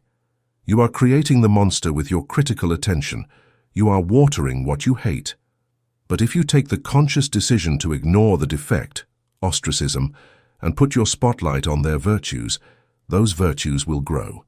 They will expand under your appreciation. Praise the good. Magnify it. Talk about it. You will see how almost magically the person begins to change, to adjust to the positive image you are projecting and nourishing. People flourish under the light of appreciation and wither under the frost of criticism. You have the power to bring out the best or the worst in others. The archetype of the ruthless gardener. To apply this law, you must abandon sentimentality. You must become a ruthless gardener. A good gardener does not feel pity for the weeds. He does not say, "Oh, poor nettle, it has the right to live in the middle of my roses." No. He pulls it out by the roots and throws it into the sun to dry. You must be the same with your thoughts. When a thought of "I am useless" appears, you cannot be tolerant. You cannot invite it for tea. You must recognize it as a weed that comes to steal the nutrients from your garden. You must cut its supply of attention immediately. Substitution. Your mind is a sacred space. It is your farmland. Do not let anyone throw trash in it. If you let in negative news, gossip, or collective fears, you will have a landfill instead of a garden. And then you will wonder why your life smells bad. Protect your attention as you protect your wallet. Your attention is your most valuable currency. In what are you investing it? The quality of your life depends on your focus. The growth curve, the farmer's patience. There is a crucial factor in this law. Time. Growth is not instantaneous, it is a process. When you plant a bamboo seed, you water it for weeks, months, and you see nothing. The ground looks empty. If you do not know the law, you despair. I have been thinking positively for 2 days and I'm still poor. This is a lie. You stop watering, and the seed dies just before sprouting. Bamboo spends years growing underground, invisible roots, and suddenly in a few weeks it grows 30 meters high. Your new positive beliefs, health, wealth, love, need a gestation time underground. During that time, your external reality may look exactly the same. This is where your faith is tested. You must keep watering, paying attention to the good, even if your physical eyes do not see results yet. You must ignore the weeds, current problems, even if they are still there. You know that if you keep withdrawing attention from evil and giving it to good, the tipping point will finally arrive. The old reality, the fruit of thoughts from years ago, will exhaust itself and fall. The new reality, the fruit of your current attention, will sprout with unstoppable force. Be patient with the process. The harvest is guaranteed by universal law. Do not dig up the seed to see if it's growing. Trust the invisible work of the mind. How to let the past die. Many of us carry the corpse of our past. My parents treated me poorly. I failed in that business in 2010. I was a bad person. By talking and thinking about the past, you keep it alive in the present. You zombify it. You bring the energy of yesterday's failure and inject it into today. You are repeating your own history. To change your future, you must let your past die. And the only way to let it die is to stop visiting it with your mind. Do not tell your old war stories. Do not define yourself by your scars. When someone asks about your painful past, say, "That is over. Now I am focused on building this," and change the subject immediately. Cut the umbilical cord of attention. Let the dead bury their dead. You take care of life. If you don't feed the past with your attention, it will eventually lose its power over you. Your future is a blank canvas. Do not stain it with the ink of old regrets. The law of growth only works on what is present in your focus right now. Action protocol for the law of growth. Here is your gardening manual for this week. 1. The complaint diet, zero tolerance. During the next 7 days, you are forbidden to complain about anything. Not the weather, not the politician, not your knee pain. If you catch yourself complaining, stop dead. Say, "I erase that," and say something positive or stay silent. You will see how much energy you feel at the end of the day. A complaint is a hole in the gas tank. By plugging it, you will have fuel to create. 2.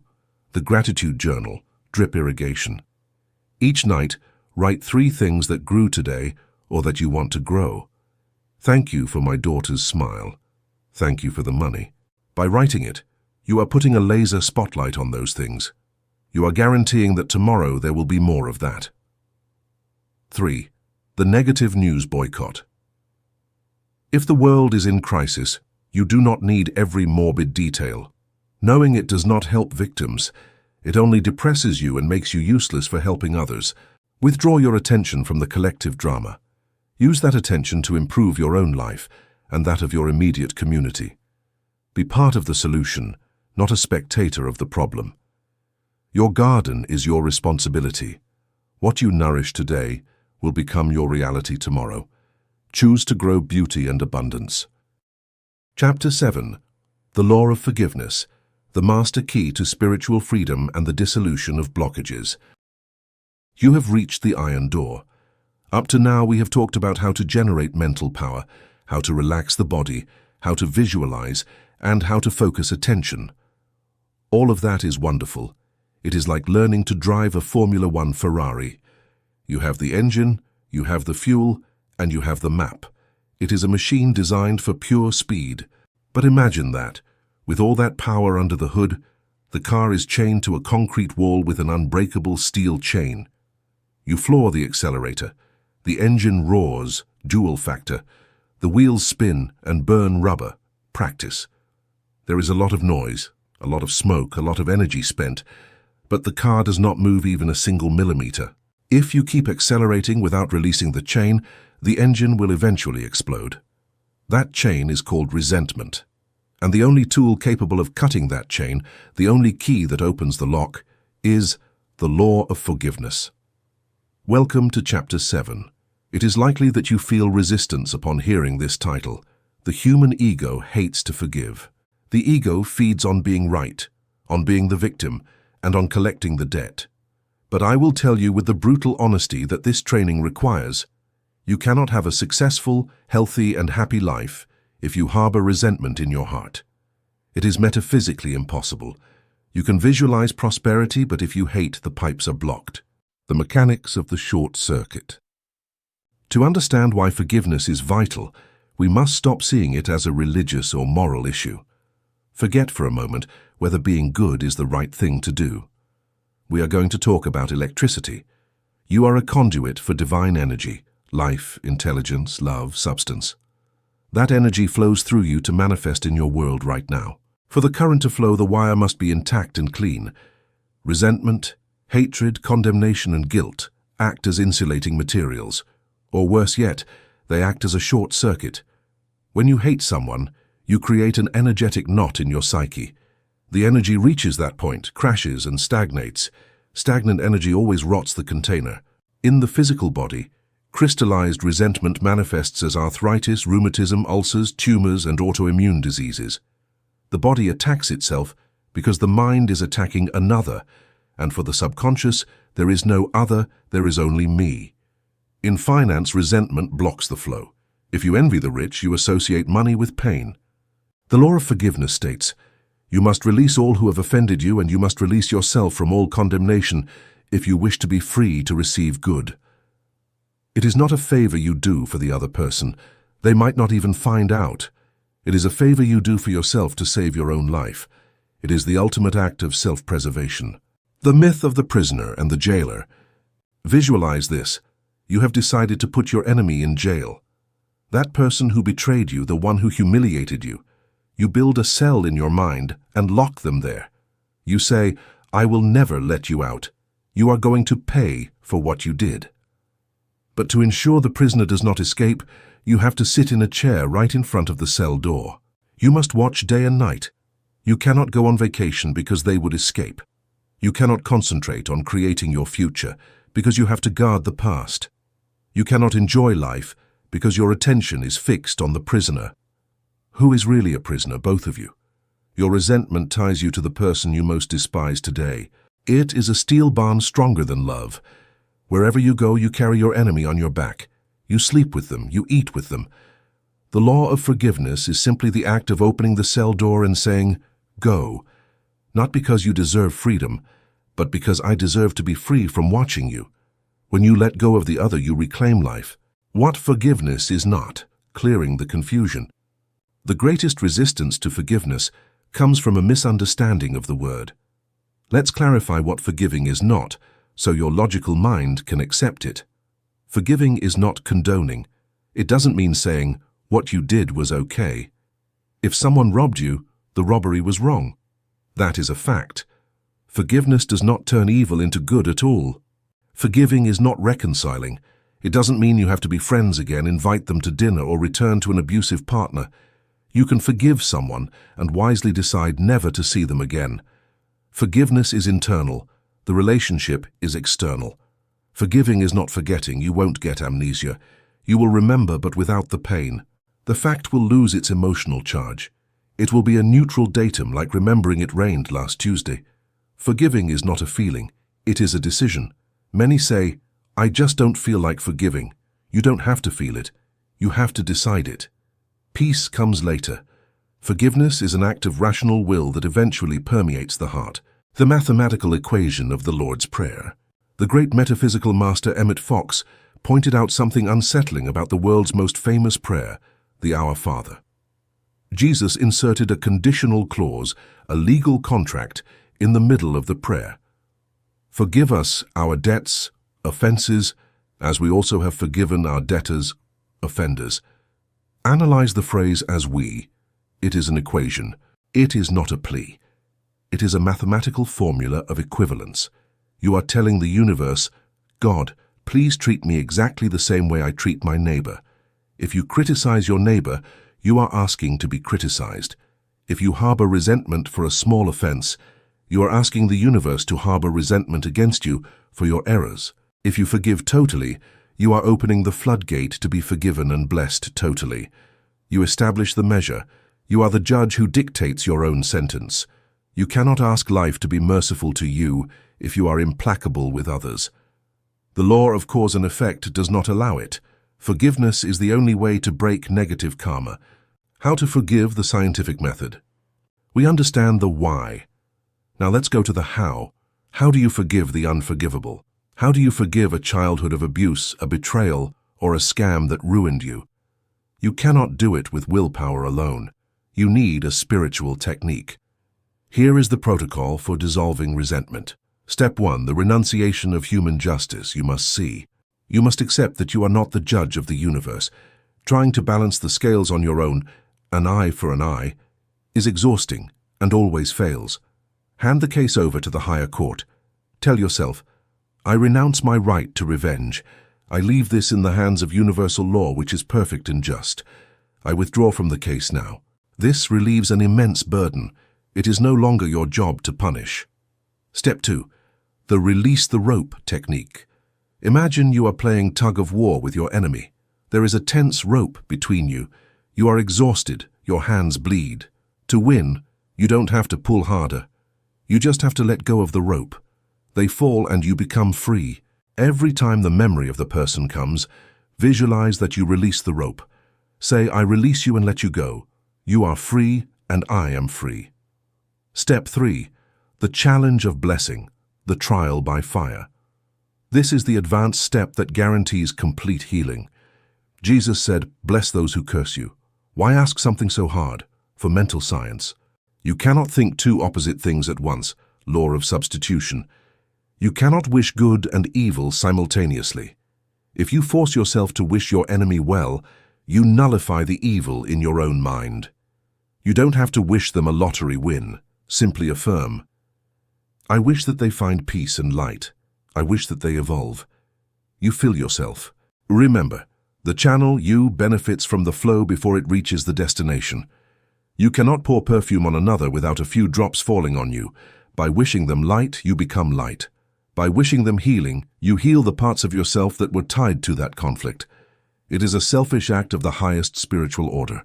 The hardest forgiveness, forgiving yourself. Sometimes the enemy is not outside. Sometimes the enemy looks back at you from the mirror. There are people who have forgiven everyone, but they hate themselves. They carry the guilt of a past error, a failure, a sin, or a lost opportunity. If only I had done this. How stupid I was. Guilt is the most toxic form of resentment. It is the cancer of the soul turned inward. Listen well. Guilt is a form of arrogance. When you feel guilty, you are saying, my error is so great, so terrible, that even the infinite intelligence of the universe cannot fix it or forgive it. My sin is bigger than God. That is vanity. You are human. You came to learn. Error is the method.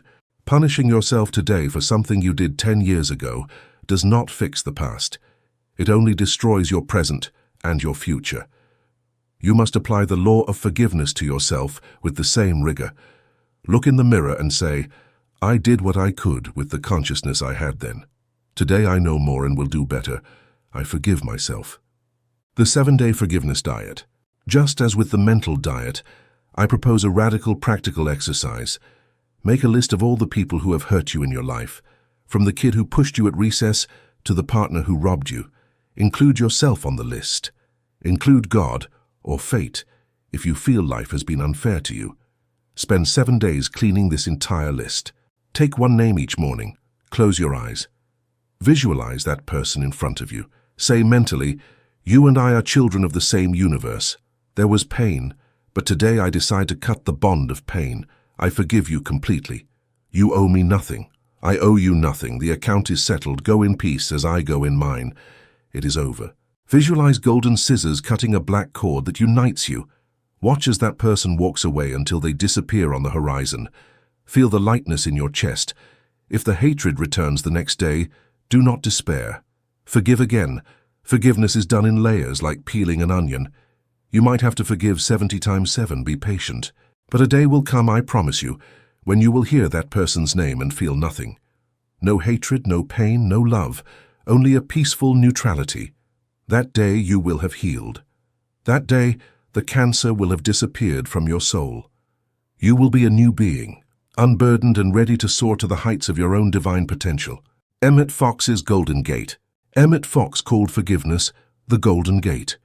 He said that if you find yourself in a labyrinth of problems and cannot find the way out, your health doesn't improve, money doesn't come, relationships fail despite your prayers, it is because there is probably a lack of forgiveness blocking the exit. You are stuck at the threshold. Stop praying for money or health for a moment. Stop and search your heart. Against whom do I hold a grudge? It may be something subtle, a constant irritation with a relative, a secret contempt for a politician. Find it, forgive it, let it go. And often, the instant you release that grudge, the golden gate opens wide for you. The solution to your problem will pour in effortlessly. The plug has been pulled. The flow of life is restored. You will see that the outer world responds to your inner liberation with a speed that will surprise you. Peace is the foundation of all manifestation, and forgiveness is the only path to true and lasting internal peace. Sacred egoism. I want to end this chapter by appealing to your intelligent egoism. Do not forgive because you are a saint. Forgive because you are smart. Forgive because you want to be happy. Forgive because you want to be rich.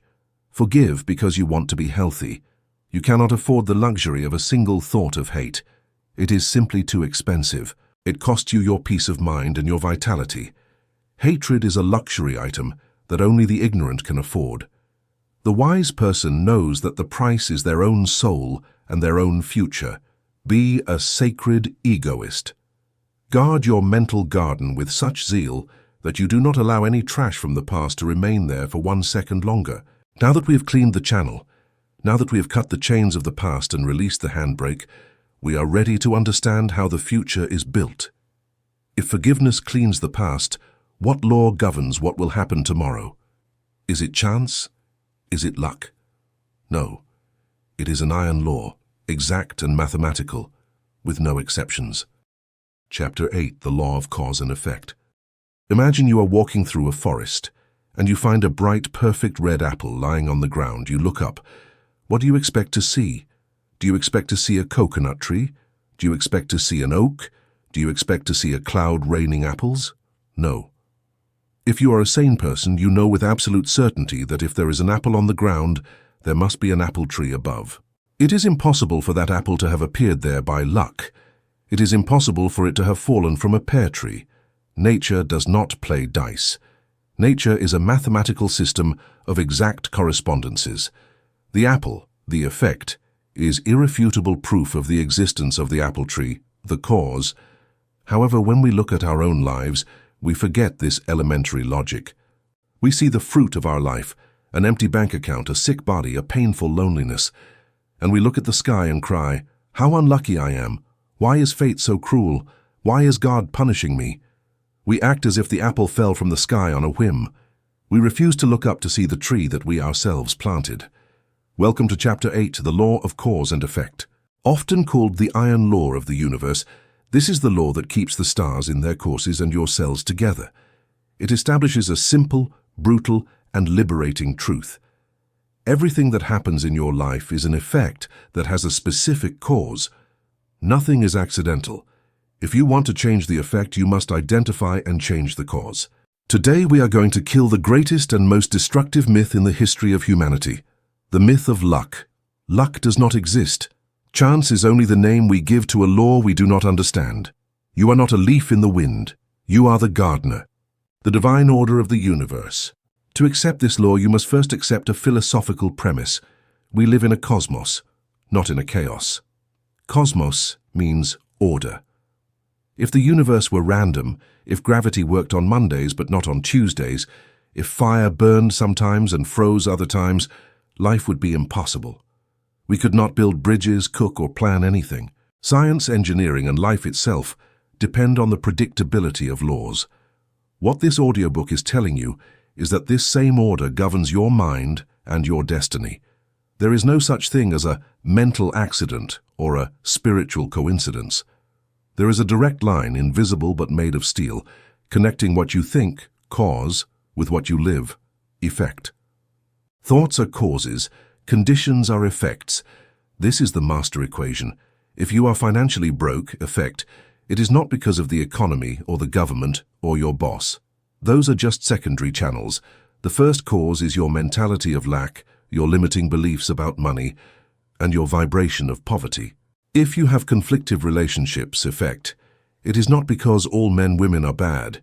It is because you have a mental pattern of conflict or devaluation, cause, that attracts and creates those dynamics. Accepting this hurts at first. The ego screams, "It's not my fault." But if you overcome the initial pain, you will find absolute power. Because if you are the cause of your disaster, it means you can be the cause of your miracle. If it were the fault of luck, you would be lost, because you cannot control luck. But you can control your mind. Therefore, you have control of your destiny. The harvest and the sowing. Humanity has understood this law for millennia through the metaphor of agriculture. St. Paul wrote in Galatians 6:7, "Be not deceived, God is not mocked. For whatsoever a man soweth, that shall he also reap." Let's analyze mental agriculture. The mind is the soil, the thought is the seed, the life is the harvest. If a farmer plants seeds of poisonous thistles, can he later pray for strawberries to come out? Can he blame the soil for giving him thistles? Can he say, "How unlucky my neighbor has corn and I have thistles"? No. The earth is neutral, law of subconscious activity. The earth only gives back what you give it multiplied. You are sowing 24 hours a day. Every time you criticize someone, you are sowing a seed of criticism. You will reap being criticized. Every time you fear loss, you sow fear. you will reap losses. Every time you help someone with love, you sow kindness. You will reap unexpected help. Here is the crucial detail. The harvest is always bigger than the sowing. You sow a single seed of corn and you get a plant with 2 ears containing hundreds of kernels. A single repeated negative thought, habit, can generate a jungle of problems. A single sustained positive thought can generate a forest of blessings. This is why it is vital to be a jealous guardian of what enters your mind. You are playing with multipliers. The time trap, the lag. If this law is so exact, why don't people see it? Why do people keep acting wrongly and expecting things to go well for them? For one simple reason, the time lag. In the physical world, cause and effect are sometimes separated by time. If you touch a hot stove, you get burned instantly. Cause and effect are simultaneous. You learn the lesson quickly. Do not touch stove. But if you eat junk food today, you don't have a heart attack this afternoon. You have the heart attack 20 years from now. If you smoke today, you don't have cancer tomorrow. Because of this delay, the deceitful mind believes there is no connection. You say, "Look, I ate a burger and I feel fine. I smoked and didn't cough. The law of cause and effect doesn't exist for me." And you keep accumulating negative causes. In the mental world, it is the same. You start thinking positively today, and tomorrow your reality is still the same. You say, "This doesn't work." You start being dishonest in your business, and at first, you make money. You say, I cheated the system. Error. You are only in the interval. The seed is underground. The iron law never fails. The bill always arrives. The harvest always ripens. It may take a week, a month, or 10 years, but the boomerang always returns to the hand that threw it. Mastery consists of having long-term vision. The wise person knows that even if they don't see the result today, their positive sowing is a guaranteed investment. The chain of destiny. How does something as ethereal as a thought turn into something as solid as a destiny? There is a mechanical chain of causality that you must memorize. Thought, everything starts with an idea. Feeling. The thought generates an emotion, enthusiasm or apathy. Action. The emotion drives a behavior, going to the gym or staying on the sofa. Habit. The repeated action becomes automatic, law of practice. Character. The set of your habits defines who you are. Destiny.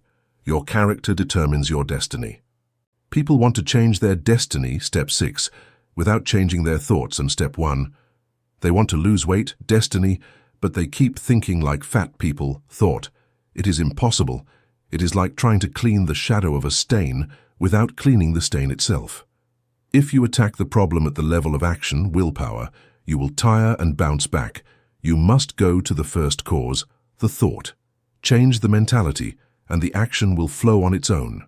There are no innocent victims.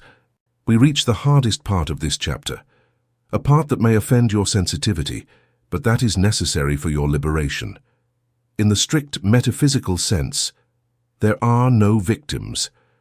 I know this sounds cruel when we see tragedies in the world, but if we accept that the universe is just and orderly, we must accept that each one is experiencing what they have attracted by their own vibration.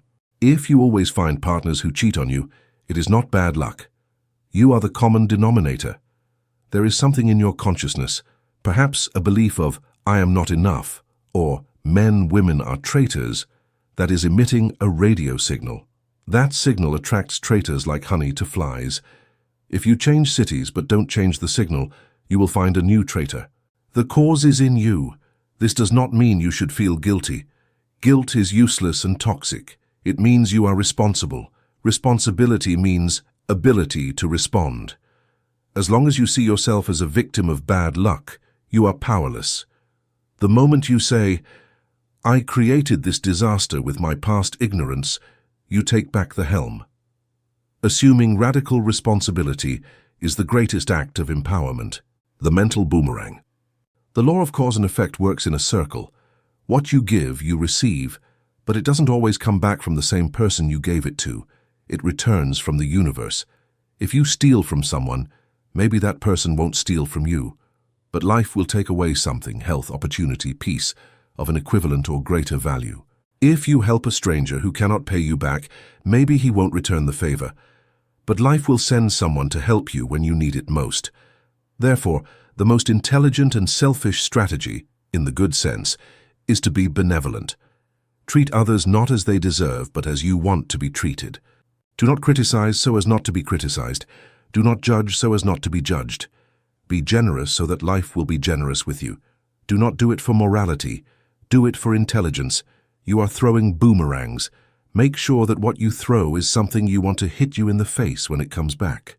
Cause and effect in wealth. Poverty is not a virtue. It is an effect. Wealth is not a vice. It is an effect. What is the cause of wealth? It is not hard work. There are people who work very hard and are poor.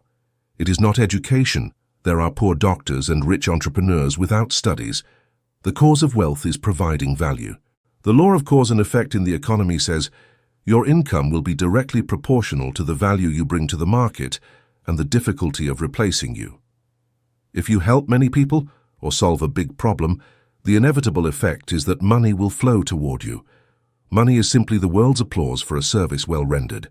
If you want more money, effect. Stop chasing money and start chasing service, cause. Ask yourself, how can I be more useful? How can I serve more people? If you take care of the cause, service, the effect, money, cannot help but appear. It is law.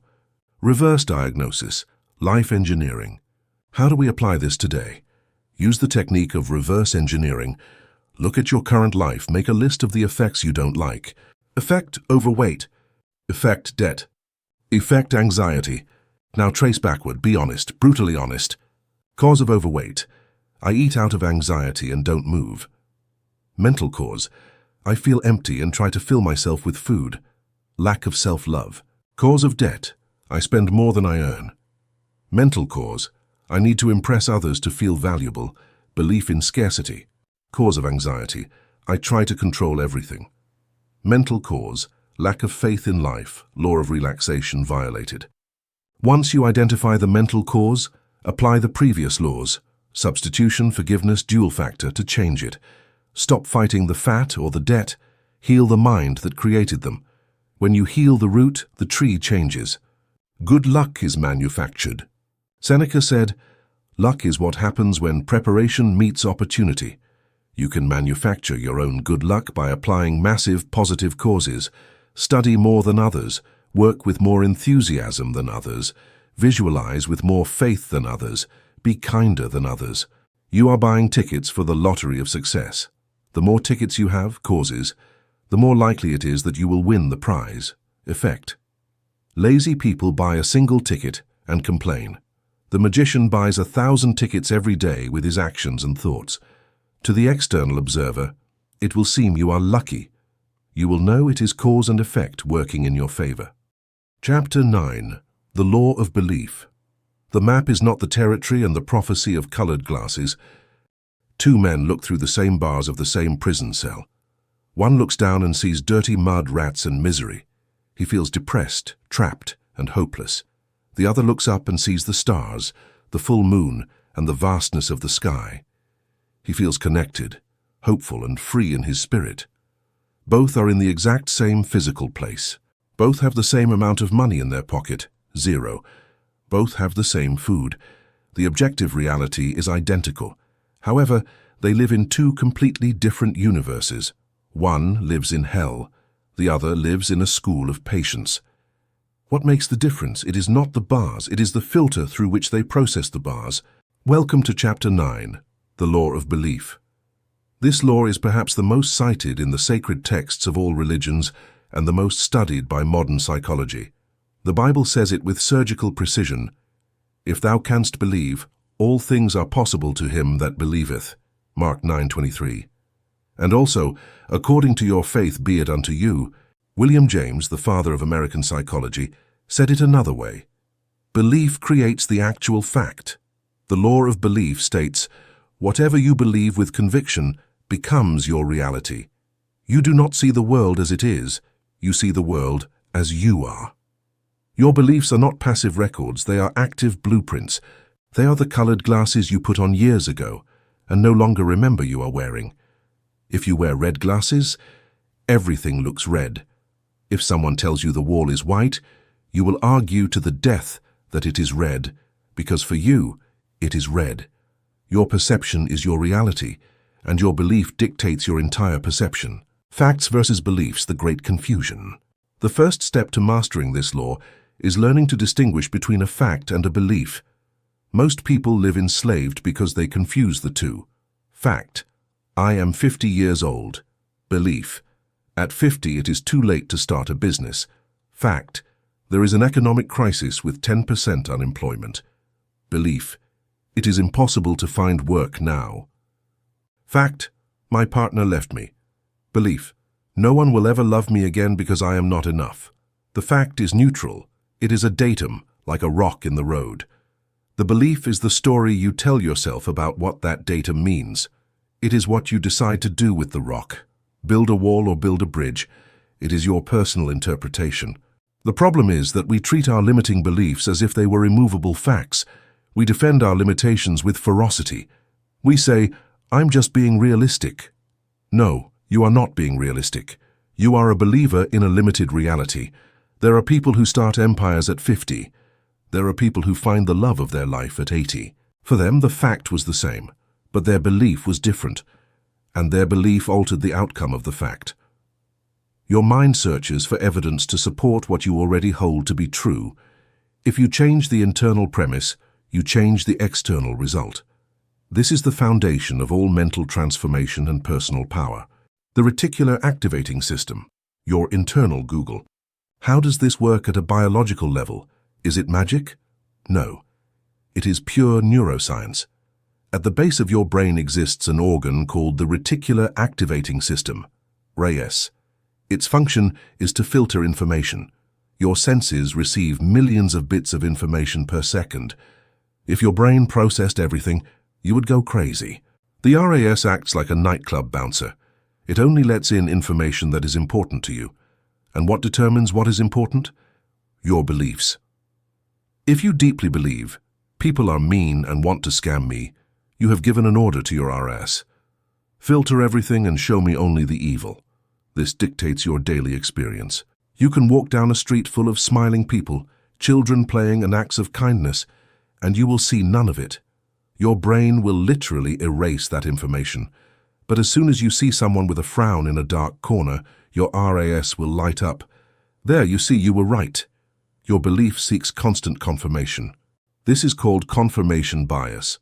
Humans will do anything, even sabotage their own happiness to maintain the consistency of their beliefs. We prefer to be right than to be happy. If you believe you are a failure, your subconscious will make you fail just so it can say, "See, I knew this would go wrong." You prove yourself right. The elephant and the rope. There is a classic story from India that perfectly illustrates how limiting beliefs are formed. A visitor goes to a circus and sees a huge 5-ton elephant tied to a small wooden stake with a thin rope. The man is surprised. That elephant could pull up the stake and crush everything with a simple tug, yet it does not move. The visitor asks the trainer, "Why doesn't he escape?" The trainer responds, "Because when he was a baby, we tied him with that same rope to that same stake. Back then, he was small and weak. He pulled and pulled thousands of times, but could not break it. Finally, he gave up and accepted the belief that he could not escape at all. Now he is a giant, but in his mind the rope is still stronger than he is. It is not the rope that ties him, it is his memory. You are that elephant." Most of your beliefs about what you can and cannot do are not yours. They were formed when you were 5, 7, or 10 years old. You were small then, and you accepted it as truth. Perhaps a teacher told you that you were bad at math. Perhaps your father told you that money is dirty. Perhaps children teased you when you tried to sing. Today you are an adult. You have power and resources, but you are still tied to the mental stake of your childhood. The law of belief invites you to give the tug and break free. The 3 types of beliefs. Not all beliefs carry the same weight. We can classify them into 3 levels, like layers of the earth. Opinions, surface, temporary and easy to change. I think it will rain. They do not affect your destiny. Attitudes, middle layer. Groups of beliefs that dictate how you react. I hate Mondays. These shape your day-to-day. Core beliefs. The core identity. These are the beliefs that start with I am. They are the pillars of your existence. I am intelligent versus I am stupid. I am worthy of love versus I am flawed. The world is a safe place versus the world is hostile. The law of belief operates with maximum power at this specific nuclear level. You can have a positive attitude, level 2, and say, I'm going to make money. But if your core belief, level 3, is, I do not deserve abundance, you will fail. The core always wins. To transform your life, it is not enough to change an opinion. You have to change your identity. You must change who you believe you actually are. The placebo effect, the biology of belief. The most irrefutable proof of this law is in medicine. The placebo effect is not imaginary suggestion. It is a real physiological event. Studies have been done where patients with severe knee pain undergo fake surgery. Doctors cut the skin and sew the wound, but fix nothing inside. Result, they heal just like the real group. Why? Because the patient believed they had been operated on. Their belief activated their internal pharmacy. The brain released endorphins and growth factors to heal the knee and align physical reality with the new belief. There is also the nocebo effect. If you believe something will harm you, it will harm you, even if it is water. Cases have been documented where people, mistakenly believing they ingested poison, developed physical symptoms and even died, though there was no toxin in their body. They died of an overdose of belief. Your body is the slave of your philosophy. If you believe you are iron, your immune system will become aggressive and efficient. Dismantling the table. How to change a belief. Anthony Robbins uses an excellent metaphor. A belief is like a table. The top of the table is the idea, e.g., I am bad at relationships. But an idea does not stand alone in the air. It needs legs to be a solid belief. The legs are reference evidences. Leg 1, my first girlfriend cheated. Leg 2, my parents got divorced. The more legs you have, the more solid the table. That's why it's hard to change with affirmations alone. You can say, I am good at love, but if the old table has 50 steel legs, it won't fall. To destroy a limiting belief, you must cut the legs. You must sow doubt. You must interrogate your evidences and question their absolute truth. Leg 1. Did she cheat because I am bad or because we were immature? Crack, the leg breaks. Leg 2. Does my parents' divorce have anything to do with my capacity? Crack, another leg out. When you question your certainties, the table wobbles. In that moment, you must quickly build a new table with new positive evidences. New idea. I am excellent at loving. Look for new legs urgently. Search your past. Was there ever a time I loved well? Yes, my pet, my grandmother. New leg. Look for external references. Do I know someone like me who has a happy relationship? Yes. New leg. Create new small experiences to strengthen your new mental structure.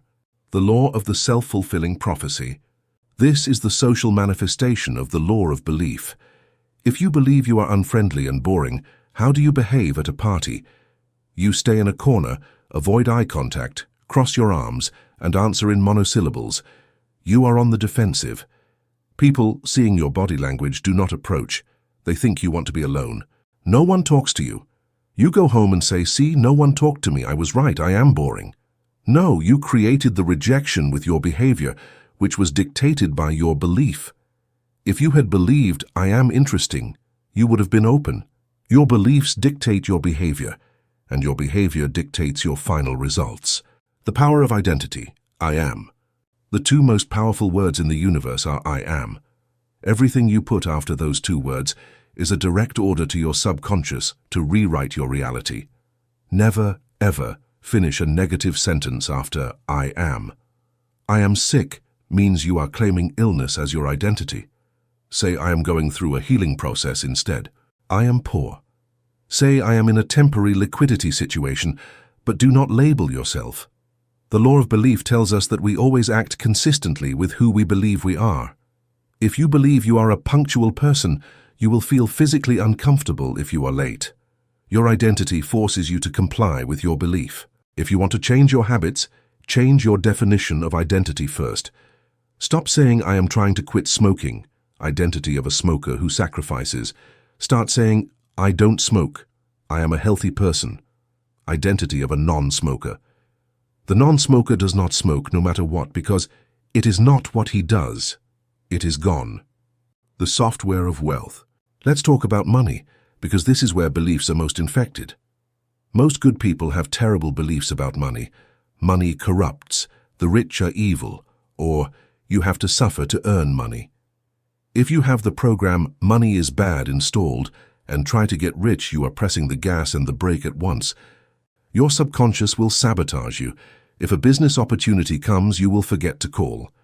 If money arrives, your car will break down, so you spend it and become poor but good again. For your belief, poor equals good saved. You have to uninstall that virus and believe that money is a tool for divine expansion. Until you believe that it is good, spiritual, and necessary to be prosperous, the law of belief will keep your wallet empty to protect your soul. Change the software. Believe that prosperity is your natural state and that your success helps others. When you align your spirit with abundance, the universe will overflow for you. The belief audit. How do you know what your limiting beliefs are? Because they are invisible to you, remember they are your glasses. The way to find them is by looking at your results. Life does not lie. Your results are a perfect print of your real beliefs. Look at your finances. Are they stuck at a fixed number? That is your belief. Look at your relationships. Are they dramatic? That is your belief about love. Exercise. Take an area of your life that doesn't work. Ask yourself, what would I have to believe to have created this situation? This is a powerful question. If you are alone, ask, what would a man believe for no one to approach him? The answer that arises, that he is not attractive, that he is boring. Bingo. There is the hidden belief. You have caught it. Now that you see it, it is no longer a fact. It is an option, and you can change it. You have the power to select a new belief and provide the evidence to make it your new living reality. The decree of the new faith. To install a new belief, repeating it is not enough. You must look for the logic behind it so your intellect accepts it, knowledge factor, and get excited about it, feeling factor. If you want to believe, I am capable of success, do not just say it. Argue it with yourself. Present your case like a lawyer to a jury. I am capable because I have a brain that learns. I am capable because others with fewer resources have done it. I am capable because I have the law of the mind on my side. I am capable because I am a child of life. When your logical mind says it's true, it makes sense. The belief settles. The cement sets. Chapter 10. The Law of Expectation, the Self-Fulfilling Prophecy, and the Magnet of Destiny. Imagine walking into a luxury restaurant. You sit at an impeccable table, open the menu, and choose the dish you like best. You call the waiter and place your order clearly. I'll have the sirloin steak medium rare with vegetables and a glass of red wine. The waiter takes a note, nods, and retires to the kitchen. What do you do next? Do you get up from the table in distress and start walking in circles? Do you go to the kitchen door every 2 minutes to ask, are you sure you have meat? What if the chef died? What if you ran out of gas? Do you start crying, thinking they will probably bring you a cold soup instead of the steak? No. You do something extraordinary even though it seems ordinary to you. You wait, you relax, you chat with your companion, you drink water, you enjoy the atmosphere. You have absolute certainty that the dish is being prepared and that it will arrive at your table at the right time. It is not a hope, I hope they bring me food. It is an expectation, I know it's coming. And because of that calm and confident expectation, the dish arrives. Now look at your life. You ask for prosperity, you ask for love, you ask for health. But as soon as you finish asking, you get up from the table and start to doubt. I don't think it will arrive. I'm too old. The economy is bad. The economy.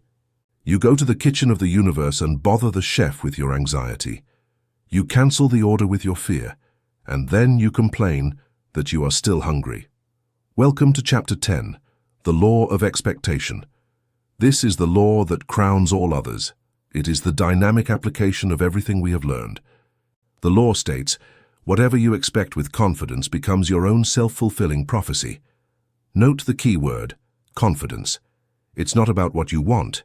Everyone wants to be a millionaire. Everyone wants to be happy. But the universe does not give you what you want. It gives you what you expect. Desire is an intellectual preference. Expectation is an emotional certainty. If you desire to be rich but expect to stay poor, you will be poor. Your subconscious obeys the expectation because expectation is an order of preparation for reality, the oracle of the future. The law of expectation acts as an infallible oracle. It does not predict the future, it creates it. When you wake up in the morning, you have an expectation, whether you are aware of it or not. If you wake up thinking, ugh, today is going to be a hard day, traffic will be terrible, and my boss will be in a bad mood, you have just launched a prophecy. Your reticular activating system, which we discussed in the previous chapter, programs itself to look for problems. Your body language becomes defensive and closed. Your tone of voice becomes irritating.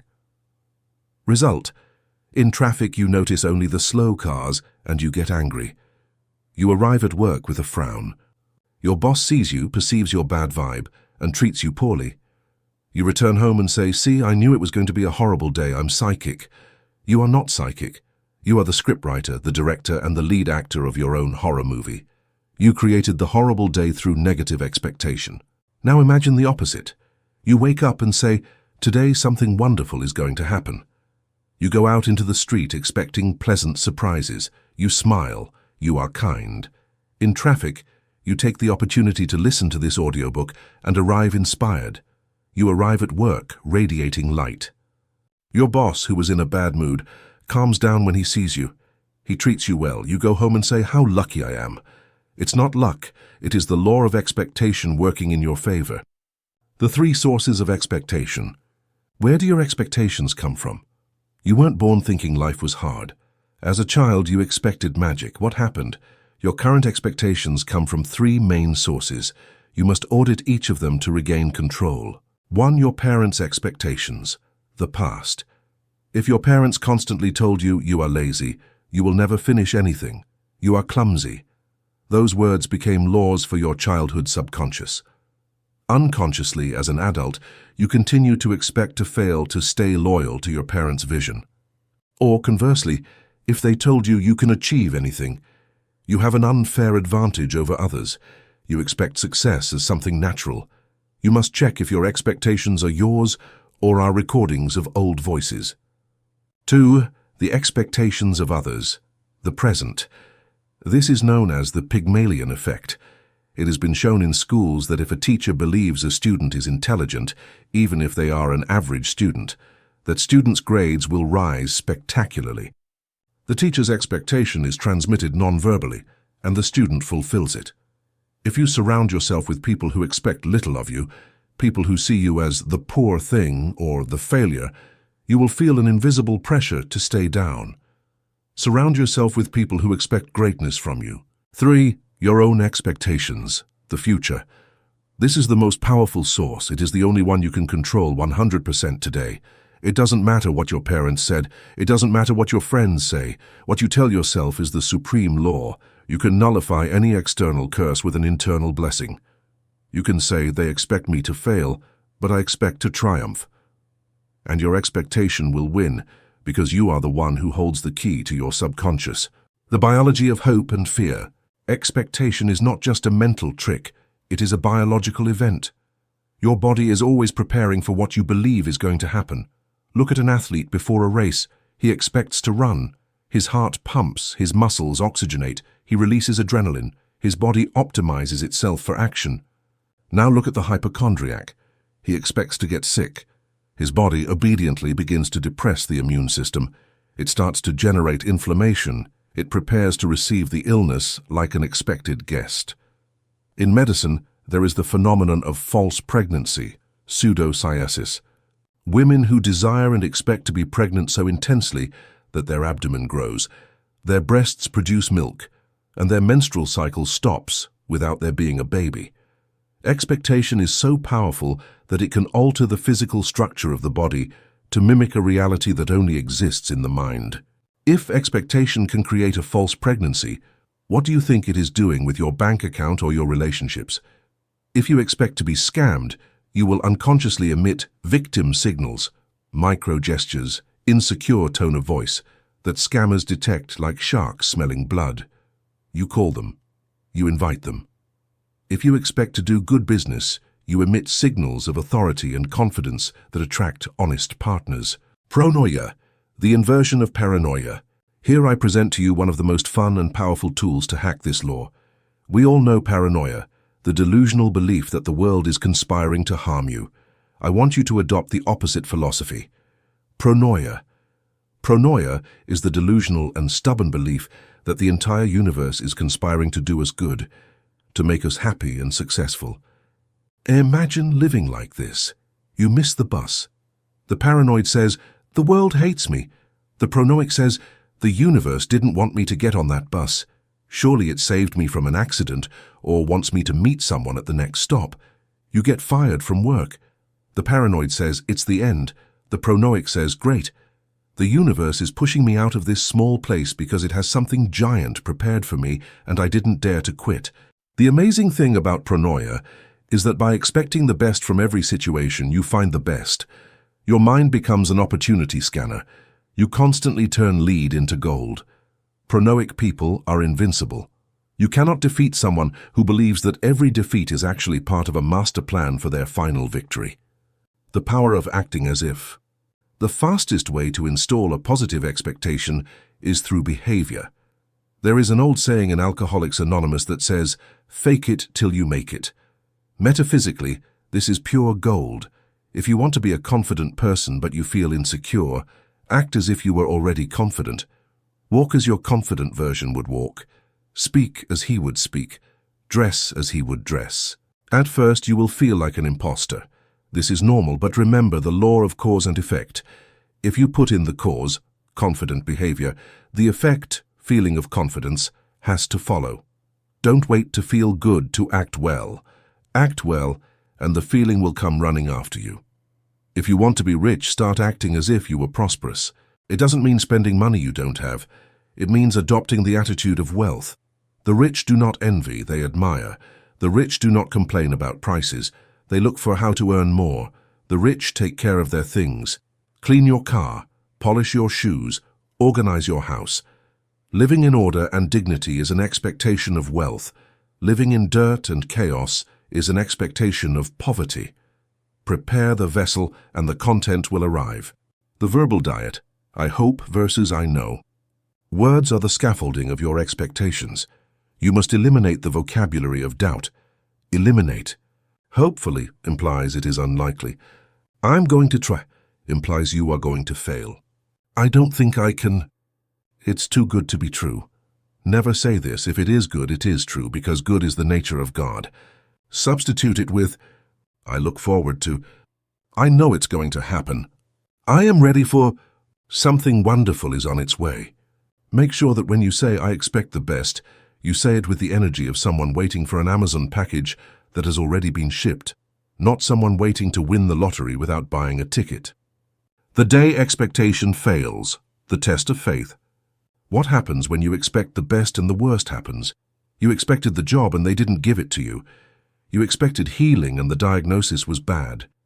This is where most people throw in the towel. They say, the law doesn't work. They are wrong. The law always works, but the universe has a panoramic view that you do not have. When your positive expectation seems to have failed, you must apply higher level expectation. You must tell yourself, if this didn't turn out as I expected, it's because something much better is on the way. This is not a denial. It is a redirection. Gareth Brooks has a famous song about thanking God for unanswered prayers. Sometimes not getting that job is the greatest blessing of your life because that company was going to go bankrupt in 6 months, or because it prevented you from starting your own business. Unshakable expectation says, I either win or I learn, but I never lose. If you maintain this attitude in the face of temporary disappointment, the universe is forced to give you a consolation prize that is usually greater than the original prize. Trust the timing. Keep your expectations high. even in the valley of shadow. The golden morning routine. To close this chapter and the cycle of the laws, I will give you the most powerful technique to activate the law of expectation every day. It is a technique that has transformed thousands of people. As soon as you open your eyes in the morning, before looking at your phone, before getting out of bed, before speaking to anyone, repeat this phrase with feeling. I believe that something wonderful is going to happen to me today. Repeat it 3 times, feel it. And then, go about your day with your eyes wide open looking for that wonderful thing.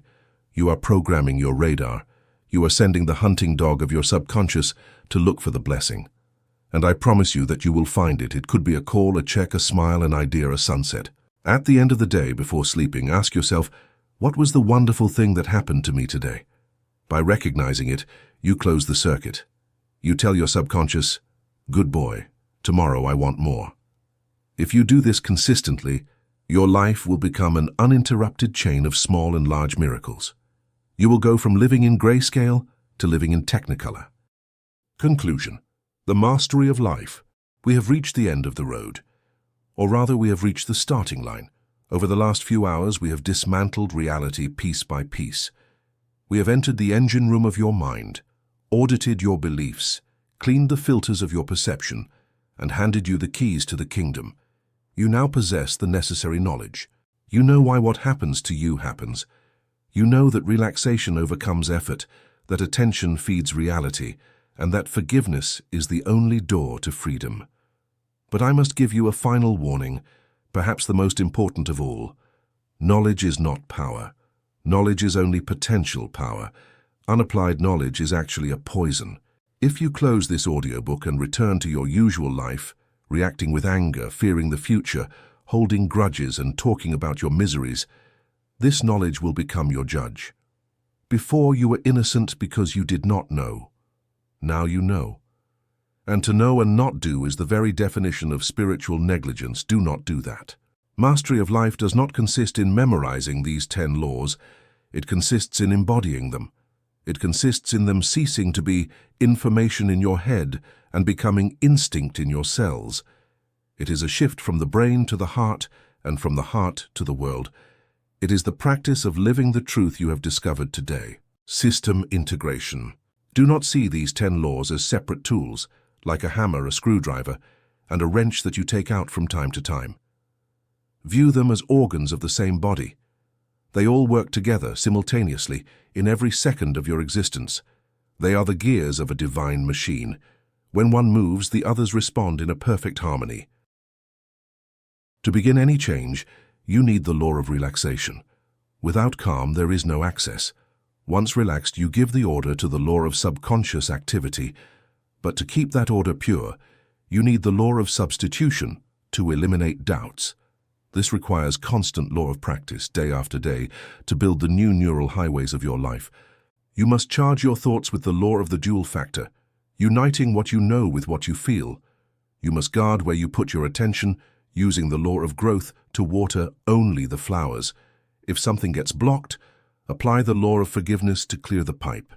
Understand that every result is a product of cause and effect. Review your deep filters with the law of belief, and walk toward the future driven by the law of expectation.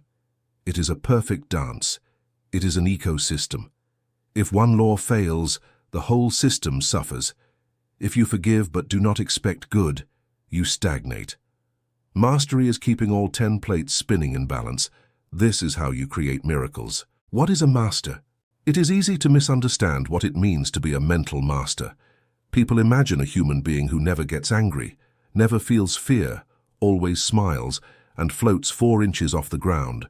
That is a childish fantasy. The master remains human. He feels pain. He feels the first spark of anger. He feels the whisper of fear in the night. The difference between the master and the apprentice is not that the master has no negative thoughts. The difference is the speed of recovery. The apprentice has a negative thought, believes it, gets scared, tells his friends, ruminates on it for days, and creates a crisis. He allows the thought to build a home in his mind and rot. The master has a negative thought and detects it in the first second. Ah, look, a thought of fear. He immediately applies the law of substitution. He neutralizes it. He changes it, and he moves on. The apprentice takes weeks to forgive an offense. The master forgives in minutes because he knows he cannot afford the luxury of poison. The apprentice lets himself be dragged by the news and collective panic. The master observes the chaos, applies the law of belief, I create my own economy, and continues to prosper. Do not seek to be perfect. Seek to be fast. Seek to reduce the time you spend in the valley of the shadow. That is mastery. That is true mental power. The trap of spiritual gluttony. We live in an era of information obesity. We consume books, podcasts, and courses like they are potato chips. We feel good listening to them because they give us a dopamine rush. We feel we are advancing, but if you do not apply it, it is just entertainment. It is spiritual gluttony. You are just fattening your intellect for no reason. You are fattening your intellect while your spirit starves for lack of exercise. Therefore, I propose a simple strategy, so this audiobook is not just another one on your list. The strategy of one law at a time. Do not try to apply all 10 laws tomorrow. You will collapse, it is too much. Instead, choose one that resonates with you. Choose the one you need most right now. Do you have a lot of resentment? Choose the law of forgiveness. Are you very negative? Choose the law of substitution. Stressed? Choose the law of relaxation. Spend a whole week on that single law. Obsess over it. Set alarms. Write notes on the mirror. Practice it from the moment you wake up. Ignore the others for a moment. Become a black belt in that one law. When you have mastered that one, or at least made significant progress, move to the next. In 10 weeks, you will have completely transformed your mental structure. Remember the law of practice. Step by step, you go far. This is how the masters are forged over time. The architect and the mirror. I want to leave you with one final image. Imagine that life is a giant mirror. You are standing in front of the mirror. If you do not like the face you see in the reflection, your poverty, your loneliness, your illness, what do? The ignorant tries to clean the mirror. He tries to comb the reflection. He screams at the glass. He breaks the mirror. He fights against the external world. It is a useless and exhausting effort. The reflection cannot change if the face projecting it does not change. You are the architect. The world is the mirror. If you want the reflection to smile, you have to smile first. This is the ultimate secret of all human manifestation. Do not wait for circumstances to change your mind. Change your mind, cause, and the circumstances, effect, will have no choice by physical and divine law, but to rearrange themselves to match your new model. This requires courage. It requires faith. It requires you to believe more in what you don't see than in what you see. But that is the adventure of being human. That is the journey from the clay of the earth to the light of the stars. You were born for this greatness. You were born to be the master of your own destiny and the king of your own mind. The mirror is waiting for your new face. The mirror is ready to reflect the majesty you have discovered. Your turn. Now the microphone is yours. The book closes, but your life opens. Do not say I will try, say I will do. Do not say it is difficult. Say it is a challenge worthy of me. You are a creative mind embodied in a physical body. You have the power of the gods sleeping in your depths. Wake up the giant within. This is your holy moment. Relax, believe, forgive, expect the best, and watch as the universe, astonished by your new vibration, bows before you and says, "Your wishes are my command, Master." It is done. It is finished. You are now free to create the life you were always meant to live. Go forth in peace and power. The world is yours for the taking.